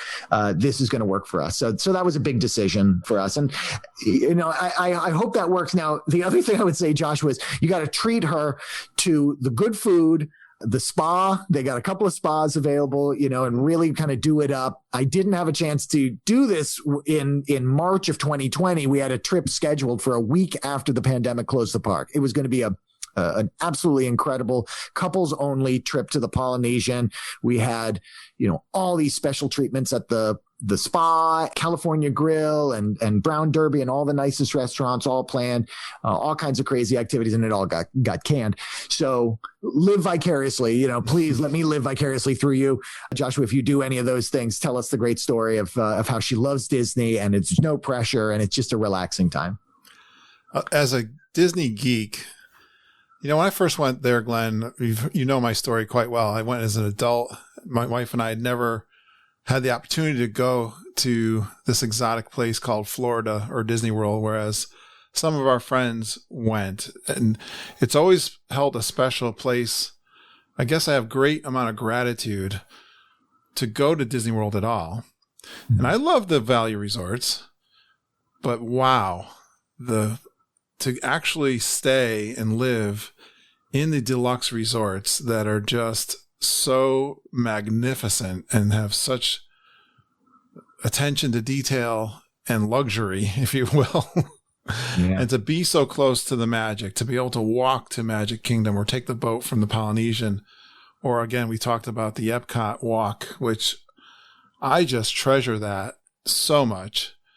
And so that was a big qualifying factor after I had stayed at the Polynesian on cash on my third trip to Disney World. So knowing that we could stay, my wife likes the nice deluxe resorts too. And she's a huge, that question was easy for me because I like to do what she likes to do. And, you know, I guess in the husband way, family way, please my family. And that question was, I knew her and Lindsay for sure would love to go every single year. You know, you got me thinking about another advantage and something, especially if Joshua's wife is not terribly into Disney and the rush and do everything. Once you know that you're coming back every year because you have DVC, you might take it a little easier. You might not try to go as full stink.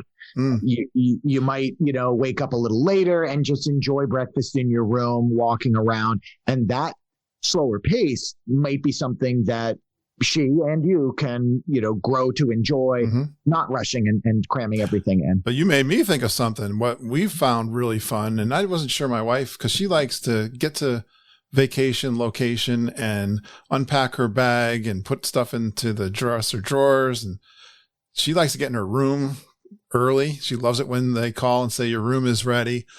But we have really enjoyed resort hopping, which includes trying out all of as many deluxe resorts as we possibly can.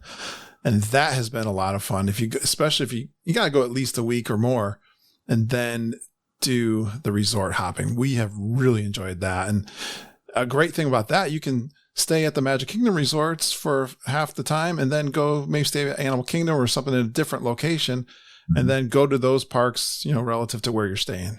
That has been a big perk I've enjoyed.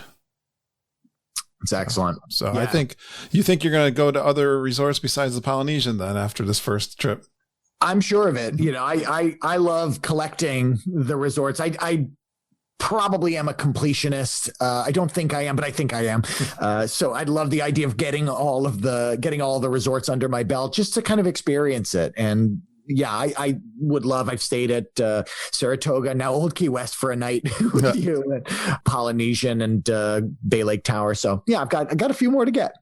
All right, Jessica Sims Merrick, maybe you all can discuss renting DVC as well. You mentioned it just quickly in your numbers. I have done it once before, and I've rented again for next February. It can be an interesting process. I really like it though, because I can stay at a deluxe resort for a moderate price. So Glenn, you want to comment on that? Yeah, Jessica, I want to give it to you straight. So you can rent through these third-party providers, and like David's is, I think, the most well-known of them. They're at dvcrequest.com, and I've rented from them 3, maybe 4 times already. Always had a very easy experience. Always been, the website's clean and easy to use, understandable. The process makes sense. What they're doing is they're pairing you up with an owner who doesn't want to use their points and will, be paid.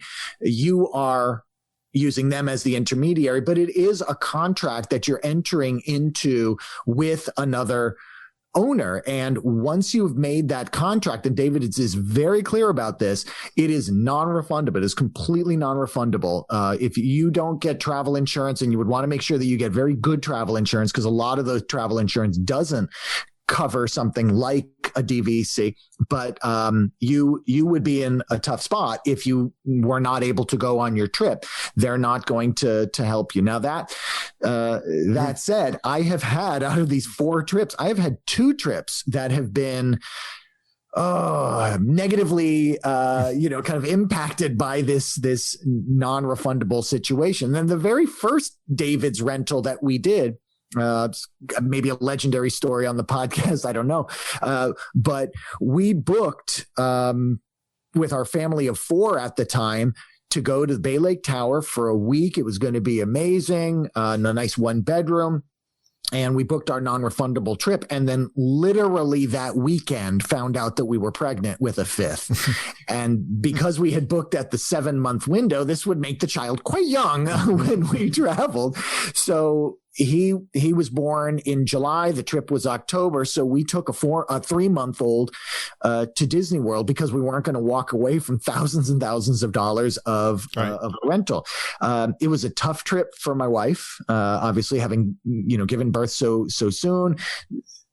Alden could barely lift his head at that point, his neck. We have fun pictures of him on Buzz Lightyear, but it was just a really challenging trip. And this contributed to my wife not really loving Disney, that we had to go. We had to get marched out to there. So just know that going into it, that it's going to be something that you're going to get stuck with. Glenn, we were talking about this before. That was an awkward question as a travel agent to cover, but I'm trying to be honest, and I personally am not a risk taker. And that risk, I don't even like. I'm afraid that something's going to happen at the family where I got to cancel a trip. I don't even like the disappointment of missing a trip that I've been dreaming about, been anticipating. I am horrible at anticipation. To have to cancel a trip and then find out that I can't get my money back would be devastating. I just have never been a risk taker and wanted to do this, be honest with you. Yeah, and it very much is a risk. When it works out for you, it's great. You're saving so much money off of the rack rate cost. But personally, I would rather stay at a moderate with the guarantee of booking with Disney, especially when you've got places now like the Grand Destino Tower, which to me, these resorts are really close. You take the French Quarter at a moderate. I mean, I think they're fantastic. The only difference they have, again, is like the location to some degree. But yeah, so, all right. Joe Bateman, how much wood can a woodchuck chuck if a woodchuck could chuck wood at Copper Creek? I can't believe I got that out. I must be getting better as a podcaster. But he says, we just bought in January last year. Must be DVC. We've only had one stay, and it was all masky. We really look forward to staying without all the rigmarole. Real question, what factor pushed you into the buy club? He says, for us, it was to own, albeit a very small part, a piece of our favorite spot in the world. That I just said that too. I think to know that you do. I mentioned this a little bit. My gratitude, and to be able to know that I'm going to stay at least every year or every other year at the best places, and buying that little piece of merchandise. I bought the hat and the coffee mug. I just feel I have a little bit of pride in this purchase too, I think. But go ahead, Mark. That's questions for you, Glenn. Yeah, I think that's real. It's all of us our happy place. I mean, it's emotional too. Yeah, emotional, and we want to support it. And I'm happy to pay the prices that Disney asks if it maintains the presence of Disney World in the world, in my life, and everything that it means for me. I'm all about that. That, however, was not the decision, why we ended up making the purchase. Joe, you are hilarious, by the way. I love all of your posts on Facebook, and this one is no exception. But serious answer is saving money. And, I love Disney. I'm always going to want to go. My wife loves the space and the amenities. We were drifting as a family towards 2 bedrooms and deluxe stays anyway at the Happy Place. So, a little bit of history on the trip that I'm taking in July, this coming July. The family's going, all 5 of us are going. In fact, my brother's going with his family, and, Jeff is bringing his wife and the 2 kids. And amazingly, my third brother, who is lurking in the shadows of Podcastville, he is bringing his family as well. And my parents might even be coming. So we might have 15 of us going down there. Anyway, we had originally booked a 2-bedroom at the Riviera, and that was going to be a lot of money for a nice view at the Riviera. I think it was about $10,000 for the week. I mean, it's just a very expensive. And I know I booked it with Mama, and I was very disappointed to have to let that one off the hook. I'm sure. There you go. Set a little curse, but I looked at that and I said, what are we paying for this, for this 2-bedroom at a deluxe resort? Let's look at DVC purchase again. And I started crunching those numbers and, really crunching these numbers that I'll get into in a little while. I think I'll save it for cousin Heather's question to really crunch the numbers, and was able to see that we could do ostensibly a 2-bedroom for $2,000. And why am I going to go and stay at a supreme resort when I love for 5 times that price? That money's gone after that trip. It's gone. When you do DVC, at least that experience, you're going to be able to repeat it again. And, it's 5 trips. It's maybe a decade of trips if we go every 2 years, all in the one shot right there. I mean, you don't have to compare it to something crazy like Riviera top, best view in property. But that is something that we were looking to rent anyway. And this ended up being a much better alternative to get 2 Polynesian rooms adjacent to one another and get a lake view and all that. Besides the numbers, I answer this for Joe in my decision making. And I talked about this when we had Glenn on the first time. Yes, I looked at that cost in terms of the maintenance fee. That was the piece that got to me, because that maintenance fee to me was a cost that I could stay at a value resort. Again, getting back to my original, who you got to beat in order to do this. That's what got me stuck for 10 years. And the other thing that is an emotional thing that we love going to Disney World. My family loved going there. But the thing, I wanted to prioritize my vacations in my life. I wanted, if I'm going to work hard and I'm going to live in this world, I'm going to enjoy myself at least on a nice vacation every year. That's been extremely important in my personal budget. I've seen people going through tough struggles. We talked about this, people dying at a young age. I'll just be morbid for a second, but I've seen this so many times. People storing their money away for another day. And I was like, I'm just not going to do that. I want to just, that is a priority for me. I'm going to make it a priority. Matter of fact, you know what? I'm even going to start a podcast about it. So, yeah. So there is, besides the number crunching, think about, Disney talks about this in their marketing, but I personally had already had my mind made up in that regard. Yeah, I think that's an excellent point. That no day is ever given. We know that this is a place that makes us, beyond happy. I think, I travel to lots of places. Like I run trips to Europe and we're going to New Mexico, and I get to see some amazing places for weeks and weeks with great people, painters, students of mine. But there's nothing like Disney. There's nothing that fills my heart with the joy and the energy and the just positivity and goodness like Disney. I mean, it's a special place. The anticipation, the joy in planning, that the podcast communities and the Facebook groups and all of that banter even before and after the trip. And then when you're there, the outright, just like childish giddiness that we all are free to return back to being our young selves, our innocent selves, our best selves.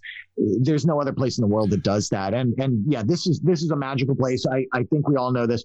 Being a part of that, knowing that you're locking in a guarantee that you're going to be able to come back there year after year, decade after decade in some of these contracts, these 50-year, contracts, if you're getting in at the beginning.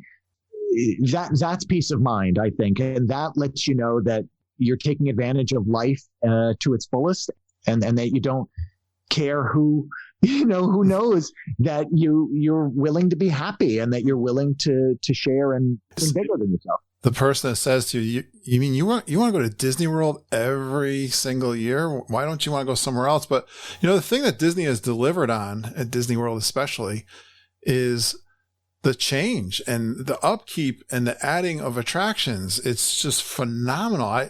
I wouldn't have, the money and stuff that they've invested over the last few years alone has been, and what they have promised coming here in the future, and the change in restaurants and the variety of restaurants, which we enjoy as adults, and the lounges and the other entertainment that they constantly change.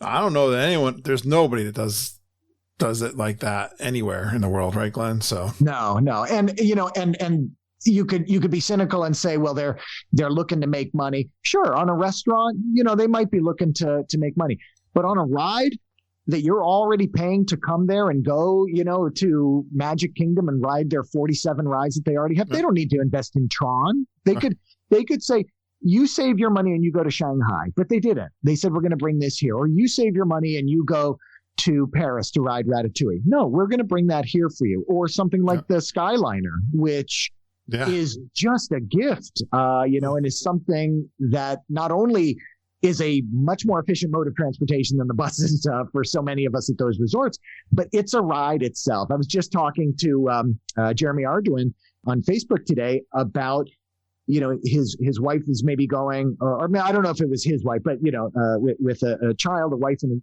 a mother and a child going, 7-year-old boy. And I said, one day when you're at Epcot, just take the Skyliner over to Riviera and then over to Pop Century and go see the larger than life characters at Pop Century, walk over to Art of Animation, see the cars over there. The ride on the Skyliner will be a ride he'll always remember. Yep. And then, it's as good as being at a park, heading over and seeing those characters that are all through there. Disney doesn't get any extra money from Skyliner being, available. It's just something that they do to improve the quality of the guest experience and move people around a little more. Sure, they're going to make more money if people are not standing in lines and they're getting to places, but that's just a tremendous gift that they didn't have to give. And I love that about the place. So, all right, we're going to Chris Futrell. Chris is a good friend of the show. I've got fortunately to meet him at the last G3. If you're not someone who can come down multiple times a year to experience Moonlight Magic, or that's a DVC event, or utilize an annual pass, is it worth the extra dollars to buy direct from Disney? That's such an interesting question, Chris. Because there's so many layers to it, actually. So if I can unpack that for just a second. If you're not someone who's going to come down multiple times a year, if you're not a Florida resident, really, or if you don't have tremendous flexibility, those Moonlight Magic, those special events for DVC, that's a blindfold, throwing the darts, hoping that you're going to line up with one of those things. I don't know, living where we all live in the Northeast or the Midwest, if you're going to be able to coordinate a trip for a Moonlight Magic ever, you're just going to either get lucky and be there for it, right? Kurt, have you ever planned a trip around a Moonlight Magic or one of those special events?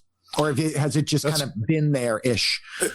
We've lucked out with them. I don't think I planned because a DVC event was there, but they've done a better job. I remember when I first bought in, there were complaints about perks, and they really have increase the perks, and they're just that. They're not promised to you, but they're perks and they're enjoyable. The discounts that we get for things that we purchase and stuff like that. But they've done the cost, I don't know, with resale, can you get the annual pass discount? I don't know if they you can actually. And just okay, to so that kind of clarify that. Some of those, I'll just say, just to make quick, because I bought mine 10 years ago. Margita said to me she was really concerned of she knew from her research that Disney could drop things from a difference of people who bought direct and people who bought resale. So that was a big consideration in our decision. But costs and things are different 10 years later. So I'll let you continue with your analysis. Sure. And this is by no means the only word on it. This is yeah. the lens I'm looking through it with. So just to clarify, if you buy resale, you do not get the shopping discounts, the dining discounts, the theme park discounts. You do not get those same perks that you do get when you buy direct from Disney. So that's an important consideration. However, aside from the theme park discount, if you get an annual pass, you will get basically the same dining and the same shopping discount. So that's going to be a wash if you're going to get an annual pass. So, but again, to Chris's question here, if you don't come enough to get an annual pass, is it still worthwhile to buy direct to get some of those perks?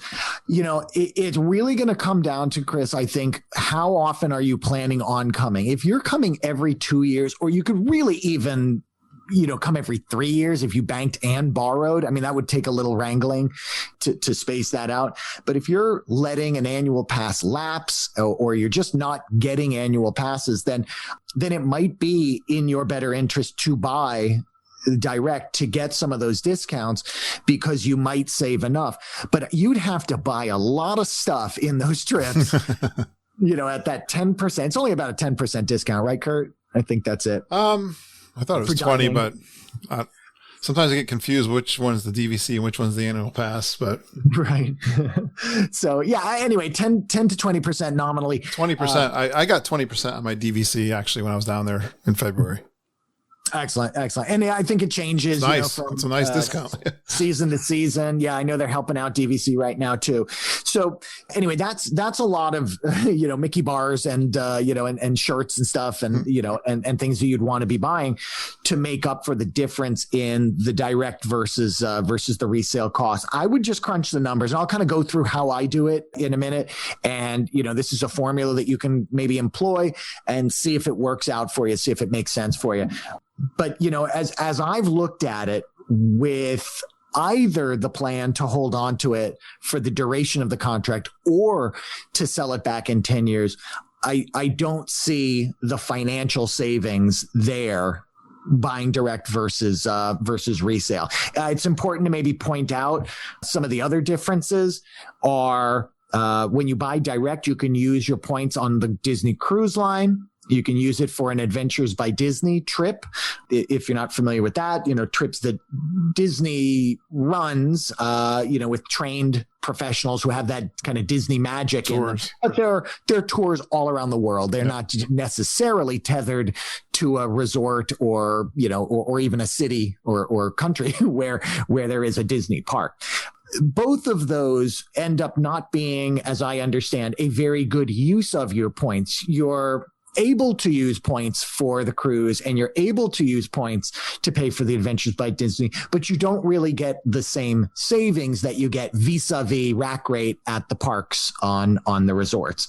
Again, it's available if you want to use it, but it doesn't save you as much. It's not as great a use. Disney also has something called the collection resorts, the concierge collection resorts. These are not Disney resorts at all. They might be, 4-star, 5-star hotels around the world that you can use your Disney points at. These also do not become a very good use of your points in terms of the value of those points, versus what you would get at Disney. What else? Member cruises, exclusive member events you mentioned. Those are, again, very difficult to plan around, I think, especially if you're not a Florida resident or have a super flexible schedule. So if you're not retired, if you're still working a job, you got to put in for some leave. Those are going to be tough to probably make good on. Yeah. So what do you get? You get access. Resale and direct both get access to what they call the World Collection of resorts. And these are just all the resorts that are at Disney World, except for the Riviera. The Riviera is that one exception. And this will probably be the norm going forward. This is a wild card, I think, if you're thinking about direct versus resale. Boy, you've got Riviera. They've currently shelved Reflections, which was the resort that was going to be over at River Country. But it'll surely, I think, come back at some point in the next couple of years. And then any other DVC resort, it looks like they're putting restrictions on those that if you sell it, if you buy it resale, you can only stay at the Riviera. You can only stay at Reflections. You could only stay at those resorts. You would not be able to stay at any other resort. So again, buying resale at the Polynesian, Saratoga, Animal Kingdom, any of those places, you can stay at any of the, I believe, 14 other resorts. Whereas buying at Riviera resale, you would only be able to stay at Riviera. You would not have access to the other 14. Yeah, that was an interesting development when they announced that. I'm going to get into the next one with cousin Heather Stone Capel, another great friend of ours. Awesome lady. She says she's so excited for this. She wants to know about DVC and can you sell for a profit? And I am willing to answer the second half of her question. Also, are you willing to give some actual numeric figures, or is that too personal? Totally get it either way. And yes, I think it's important to have the discussion with numbers, because we could just say qualitatively, yeah, you should do it or not. But I think, Heather, you're probably built the way I'm built. You want to know these numbers, want to know how it all breaks down. So I drew up two scenarios, and this is where I really unload. So get your pen and paper out if you're listening to this. I was told there was going to be no math in this podcast. There's actually going to be a lot of math. Okay. In this podcast. I'll try to keep it simple, nice round numbers, and I'll round it whenever I can. But this is going to answer and really, I think this is going to change some thoughts, because this is what changed my thoughts. And I should begin this whole quick discussion by thanking Chad Pennicuff. I can't believe I went so far into the podcast and didn't thank Chad Pennicuff, who runs the My DVC Points podcast. He runs the wonderful trivia we've been doing since last year, such as Salvation, every Friday night. Chad not only gave me this hint that, you buy with the intention of selling, but also has been just really crucial in, coaching me through this process and getting up, my understanding of how the numbers and everything works. And I know he's a busy guy, so I really appreciate him. I just wanted to give a shout out to Chad and everything he's doing over there. Here's some of the numbers. Here's how it works. So let's start with Saratoga Springs. I'll look at Saratoga Springs and Polynesian. If you're buying 200 points at Saratoga Springs, you want to understand that contract that you're buying expires in 2057. All right. So the year 2057 means that you still have, on your contract at this moment in time, 36 years. All right. So 36 years left on your contract. Let's look at it. If we buy resale, those points are approximately $110 per point. Versus direct is about 160. Again, this is April 2nd, 2021. So a 50-point difference. So 200 points at $110 per point resale means you're paying $22,000 for those points. If you're buying direct at 160, that's $32,000. So you're paying $10,000 more right up front for the same points. Let's hold on to those numbers for a little bit, because the only other factor that you're going to have to pay, the only other money that you're going to have to pay besides closing costs, one-time costs and stuff like that, are the annual dues. At Saratoga Springs, it's a $7 per point, per point, per year cost. So if you've got 200 points per year, it's $1,400 per year. Now that's at both resale and direct. Let's say you keep your entire contract. All right. You keep it. You don't sell it. You just keep it until 2057. You paid resale $22,000 upfront for that contract. And then you got 36 years of $1,400 maintenance fees. Now, I'm not going to adjust it for, the increase that Disney, because you're going to be making more money. Inflation's going to go up. It's a wash, right? So just looking at it as straight numbers, all right. Call it $1,400 for the next 36 years. That's $50,000, $50,400. So the maintenance fees, first of all, are 2.5 times the cost of the original contract that you bought. So the difference between the cost of the contract is largely, made less important by the dues. So you want to look at those dues. You really want to, if you've got a $7 versus an $8 versus a $9 or a $10, I think the most is, my list here. Yeah. $11, at Vero Beach. So don't buy Vero Beach. That's going to really kill you, with those extra costs.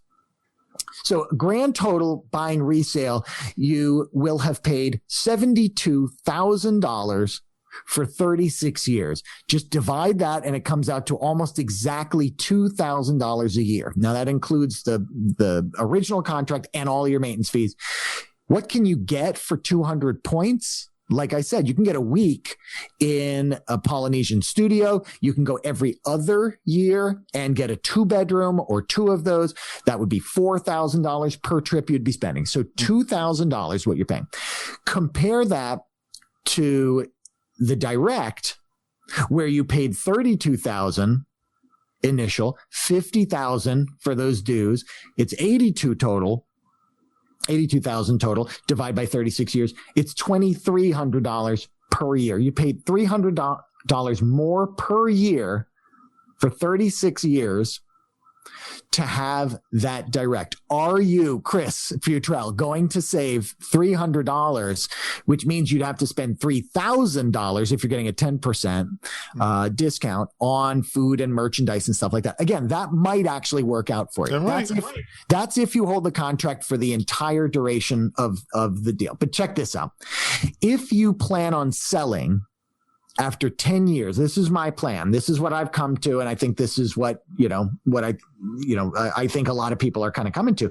If you buy that contract and you keep it for 10 years, we see, if we look at the data, this is from Fidelity Investments, that DVC is returning these kind of crazy rates. Now, of course, something like COVID or, God knows what could happen. Nothing is written in stone. But Fidelity Investments is showing anywhere from 10%. I'm looking at 4 years of increase in the value of the points. Just 4 years, 10%, 30%, 32, 34, 21, 34. So 20 and 30%. Lowest is about 10% return in 4 years. So, double that, if you want, call it 20%. That these rates are going up. Kurt mentioned already buying Bay Lake Tower for what, 97 points? Yep. $97. $97 10 years ago. That's up at 133 average now, maybe higher. That was 2020 numbers. So Kurt, you're looking at a 30% increase on the value of that contract. So if you paid it back, you would, or if you sold it at this point, you would be making all of your money back plus that extra 20, 30%. Let me just call it 10%. I'll just be super conservative and say, let's say over 10 years, you only get 10% back. That initial resale purchase of $22,000, you're going to get $24,200. So for a net gain of $2,200 minus 10 years of dues, which is 14,000. All right. So 14,000 of dues, pull off of that the 2,200 you made from the sale. And it means that over 10 years, you paid $11,800 for 10 years of trips. It costs you $1,180 for your trips. Half of what it costs if you keep it. Wow. For the full length of it. Interesting. Now, here's the real kicker. Compare that to say, whoa, well, that's a good deal. Maybe it looks the same with buying direct. No, it doesn't. Direct you bought for $32,000. Now the $10,000 difference between the resale versus the direct does make a difference, because when you sell it at a 10% gain, it's $24,000. Wonderful. You still lost $8,000. Okay. You're still coming out $8,000 late. So 8,000 plus 14,000 in the dues was 22,000. So you paid $2,200. It's basically the same as if you kept it the whole time. The big advantage, the way you supercut that is by selling it back in 10 years. Let me do Polynesian real quick. And this is what I'm banking on. God, what I'm hoping on. I'll just cut to the chase. 200 points, $150 resale versus $250 direct. That means $30,000 flat now versus $50,000 flat now. I mean, you got to have 50,000 too, or you finance it, and that's a whole other can of worms. Dues are $7, also very low. So you're still looking at that $1,400 a year. If you keep it for the entire life, now this one's 45 years. This one doesn't expire till 2066. So 45 years, you're going to hold on to this. It's going to break down for resale to $2,000 per year versus direct would be $2,500 per year. So $500 difference between direct versus resale. Not a big difference. You might go with direct if you're going to save the $500 every year. It's $5,000 worth of, Dole Whips and things that you're buying. So, but if you sell it in 10 years, the Polynesian will have only cost you $1,100 per year for those 200 points. Whereas direct, if you sell it in 10 years, will have cost you $3,100. It actually goes up significantly if you sell it in 10 years, if you buy direct, because of that huge difference in direct versus resale. So this is what I'm going in with it, that, we did about a 220 point contract at $150, paid a little more than $30,000 for it. And the dues are $7, and so it is. And our hope is to, going into this, is to resell it in 10 years minimum 10%, and come out with our trips over the last decade having been $1,100 per year. If we go every other year, we stayed for a week in 2-bedroom luxury at the Polynesian with a lake view for $2,200. As usual, Glenn, you've given the audience technical advice that you get nowhere else. That was more technical than getting a boarding pass at the Rise of the Resistance, my friend. I want to be number one at this. Number one in the park, number one boarding pass. Oh, my goodness. Well, we just answered Christy Houston's question. How about the infamous direct versus resale question? Yeah, there you go, Christy. There it is in its full detail glory. Amy Beckner, I want to know if you missed the perks of a cash room. I guess she's asking me that. Mousekeeping, turn down service. She says, I'm a club level geek, so I wonder how much of it would she enjoy DVC? You know, a lot of us geeks, as far as mousekeeping, when we had that perk where you get a gift card for turning away the mousekeeping, a lot of people took advantage of that. I know I did. And I would do it too. I don't even make my bed. I gotta tell you, I do like it when they tuck the ends. My wife hates that part, but I like having the ends tucked in. But I don't even make my bed on vacation, so I don't really care.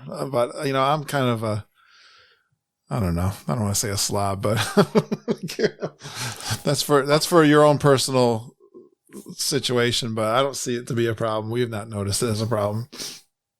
Yeah, I'm the same way. I turned down the mousekeeping at any opportunity, especially when they were given that $10 per day. I know.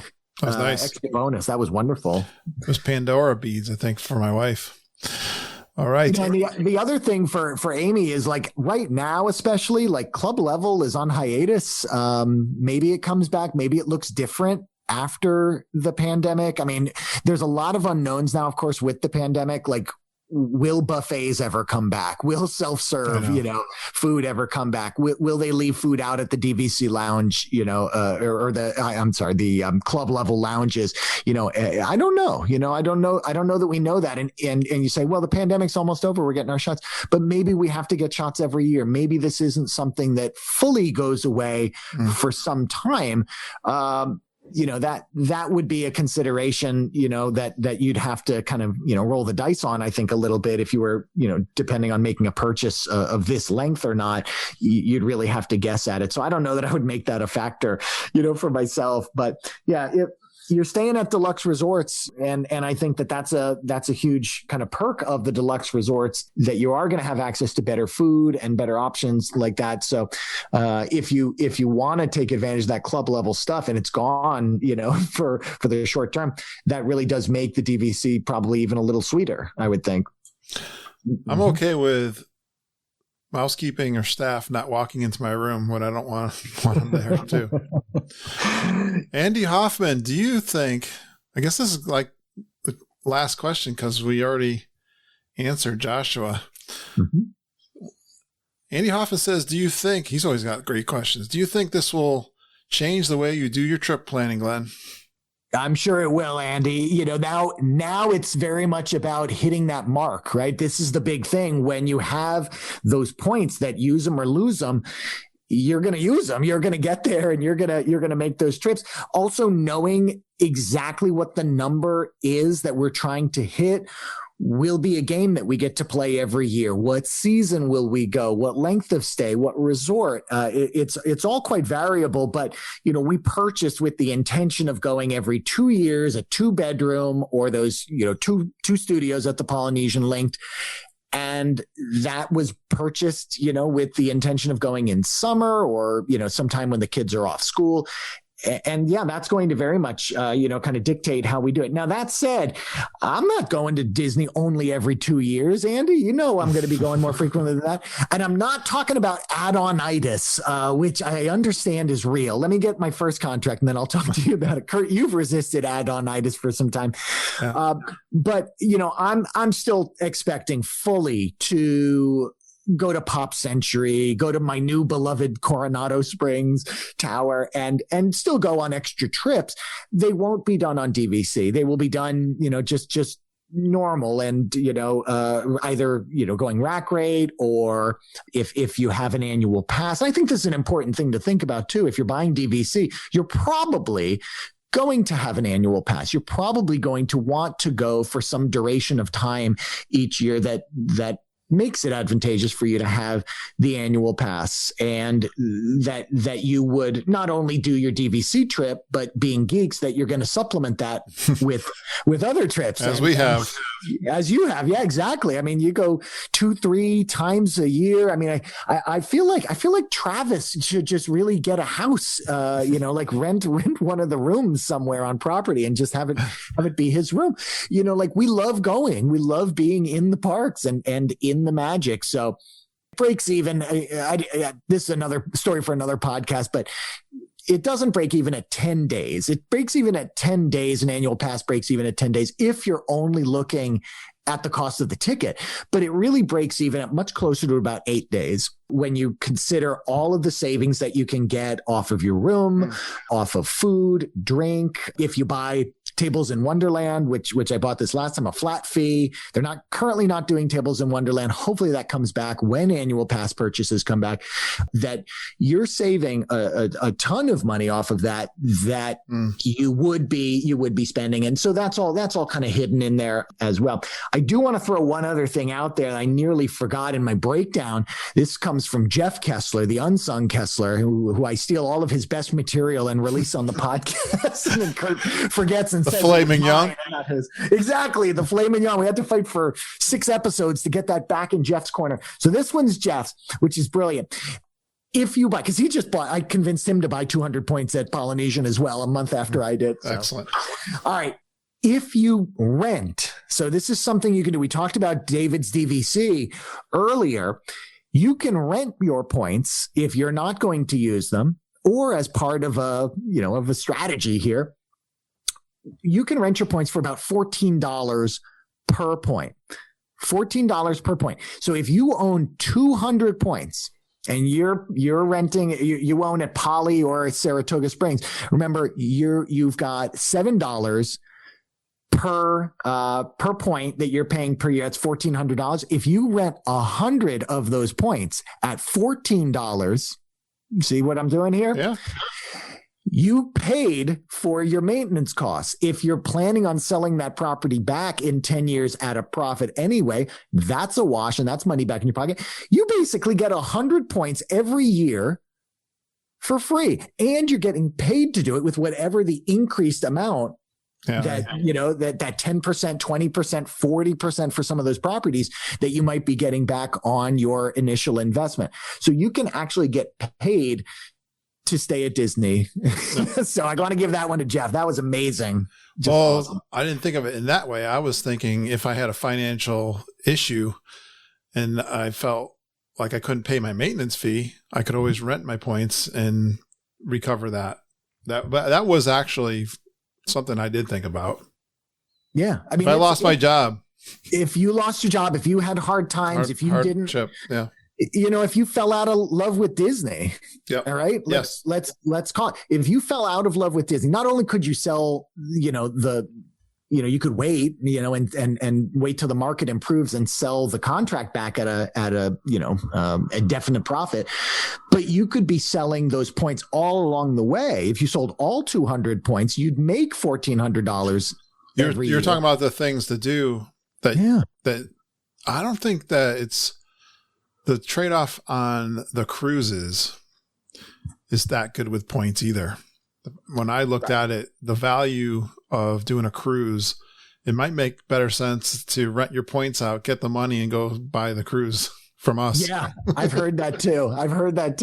And it really does. I mean, you're taking a gamble when you put those points up for rent that they are going to rent. They're not guaranteed that they're going to rent, but the rental market is robust. And if they're good points and you get them out there soon enough for people, especially if they're at a good resort, or if you know resort that people want to stay at, then you got people you trust that will, if you know people, it even works better. You just work it out privately. So I'll be honest with you. I'm actually now looking at whenever I have a couple extra, 10 grands to throw around, including DVC as part of my portfolio, with stocks and mutual funds and stuff like that are growing at whatever rate they're growing at, DVC can actually be something that you can purchase with the intention of not even using those points, but just using those points to make money. I want to just put a qualification that the Geekin' on WDW podcast does not give financial advice. So please don't.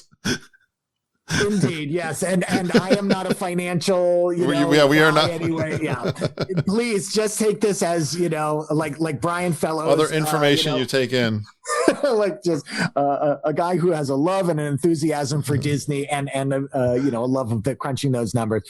But it's past performance does not guarantee future performance. Is that how they say it?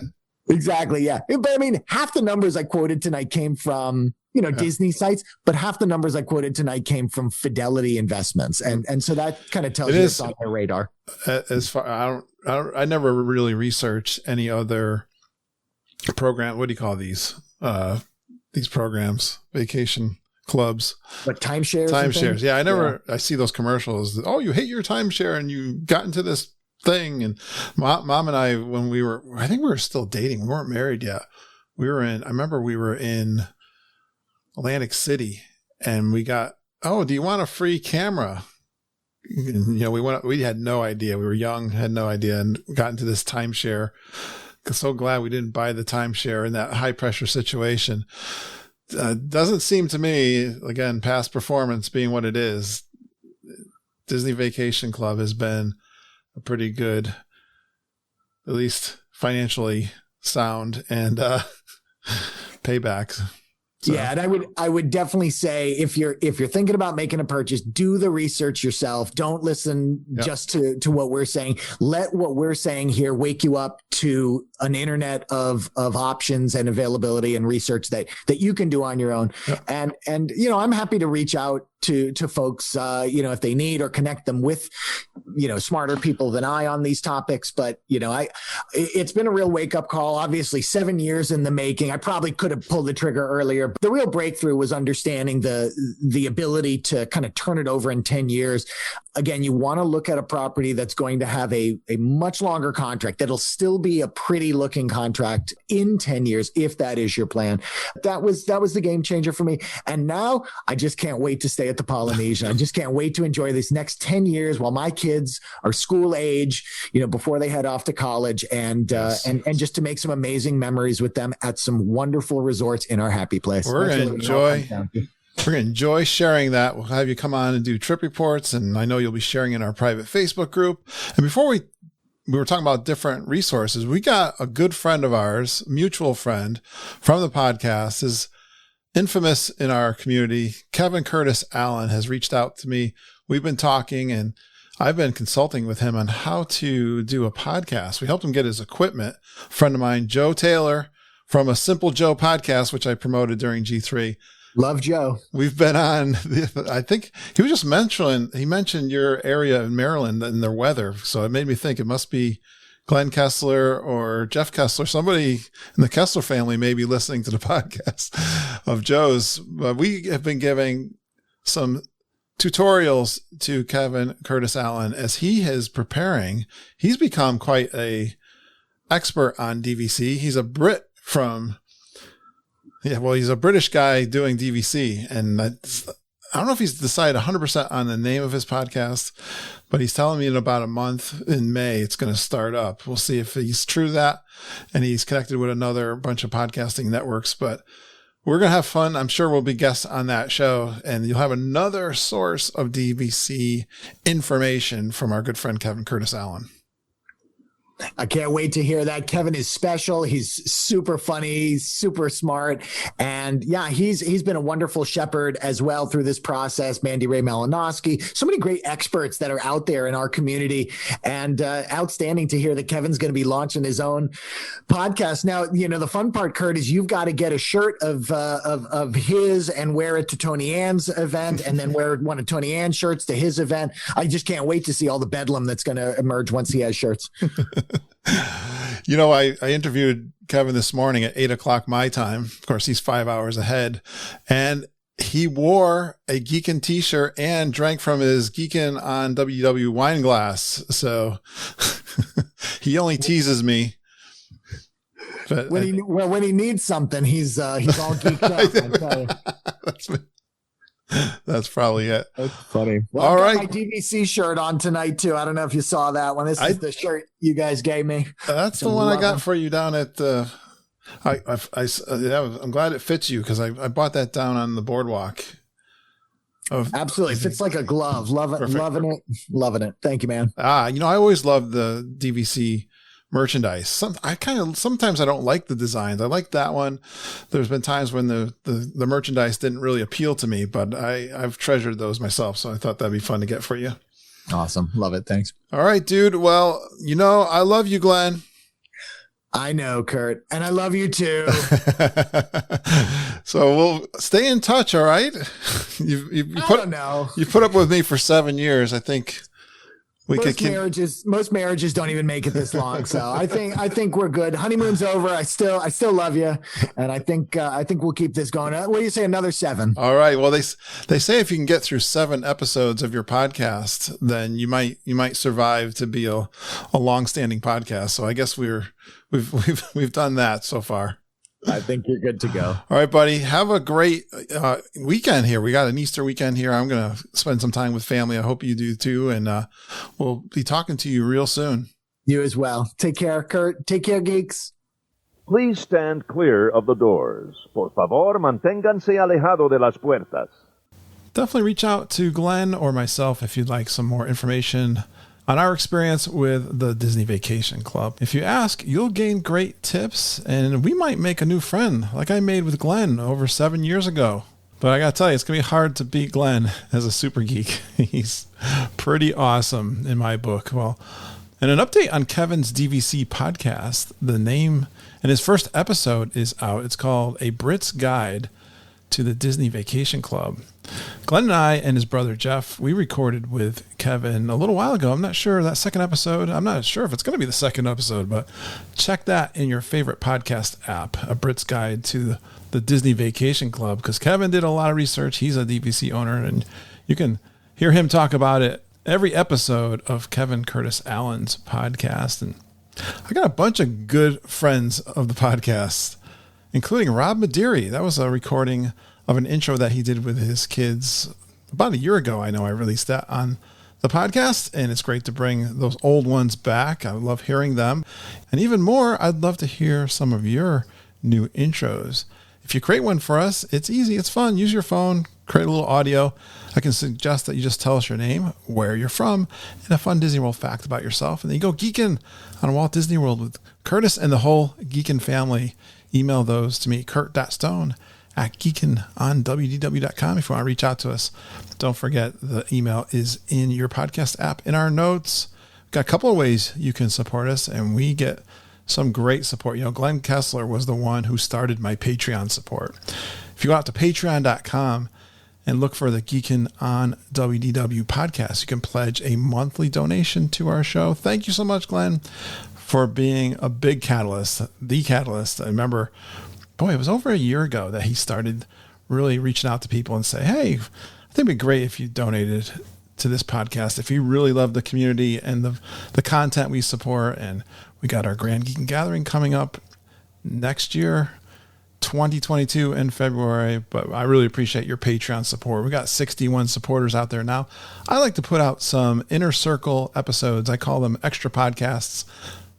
Those are for you guys that support us on Patreon. They have a platform where I can put some audio recordings out there. You'll get an email when that's out there. You can even add it to, I know the iTunes app allows you to add it in the Overcast that I use. If you use a program that allows a URL, you can listen to it just like you would listen to this podcast. And this past week, I did a G3 recording, one of the live recordings. I was down there in February. This was the Tuesday morning coffee walk. Auntie Judy and I, we were getting our boarding passes for Rise of the Resistance. You'll find out whether we got one or not for that second go round. I talk about my day in Epcot and the previous day. And also there's some bonus chit chat with Kevin Curtis Allen from the last time Kevin was on the show. I didn't release it with the original recording because I just had so much that Kevin and I talked about. That was like 2 hours long. So extra bonus content on the patreon.com. Thanks for supporting me, guys. Love that help that you provide to us. And of course, you know, if you want to book a trip, everyone wants to go to Disney World. All the cool kids are going. Contact Mom and Auntie Judy. Reach out to them, travelingtiaras@gmail.com. We are committed to helping you enjoy your Disney World vacation. Just reach out to us. If you want to do a trip report, if you're a podcaster, you want to be on my podcast, I'd love to connect with you. Or if you would like me to be a guest on your show, or you want to book a trip, just give me a shout out. You can get me on Facebook. I'm on the Messenger there quite a bit. Or email me at kurt.stone@geekinonwdw.com. Thanks for going geeking on Walt Disney World with us. We really appreciate you listening and geeking with us every single day. We love you, geeks. Have a magical day, and I hope all your dreams come true.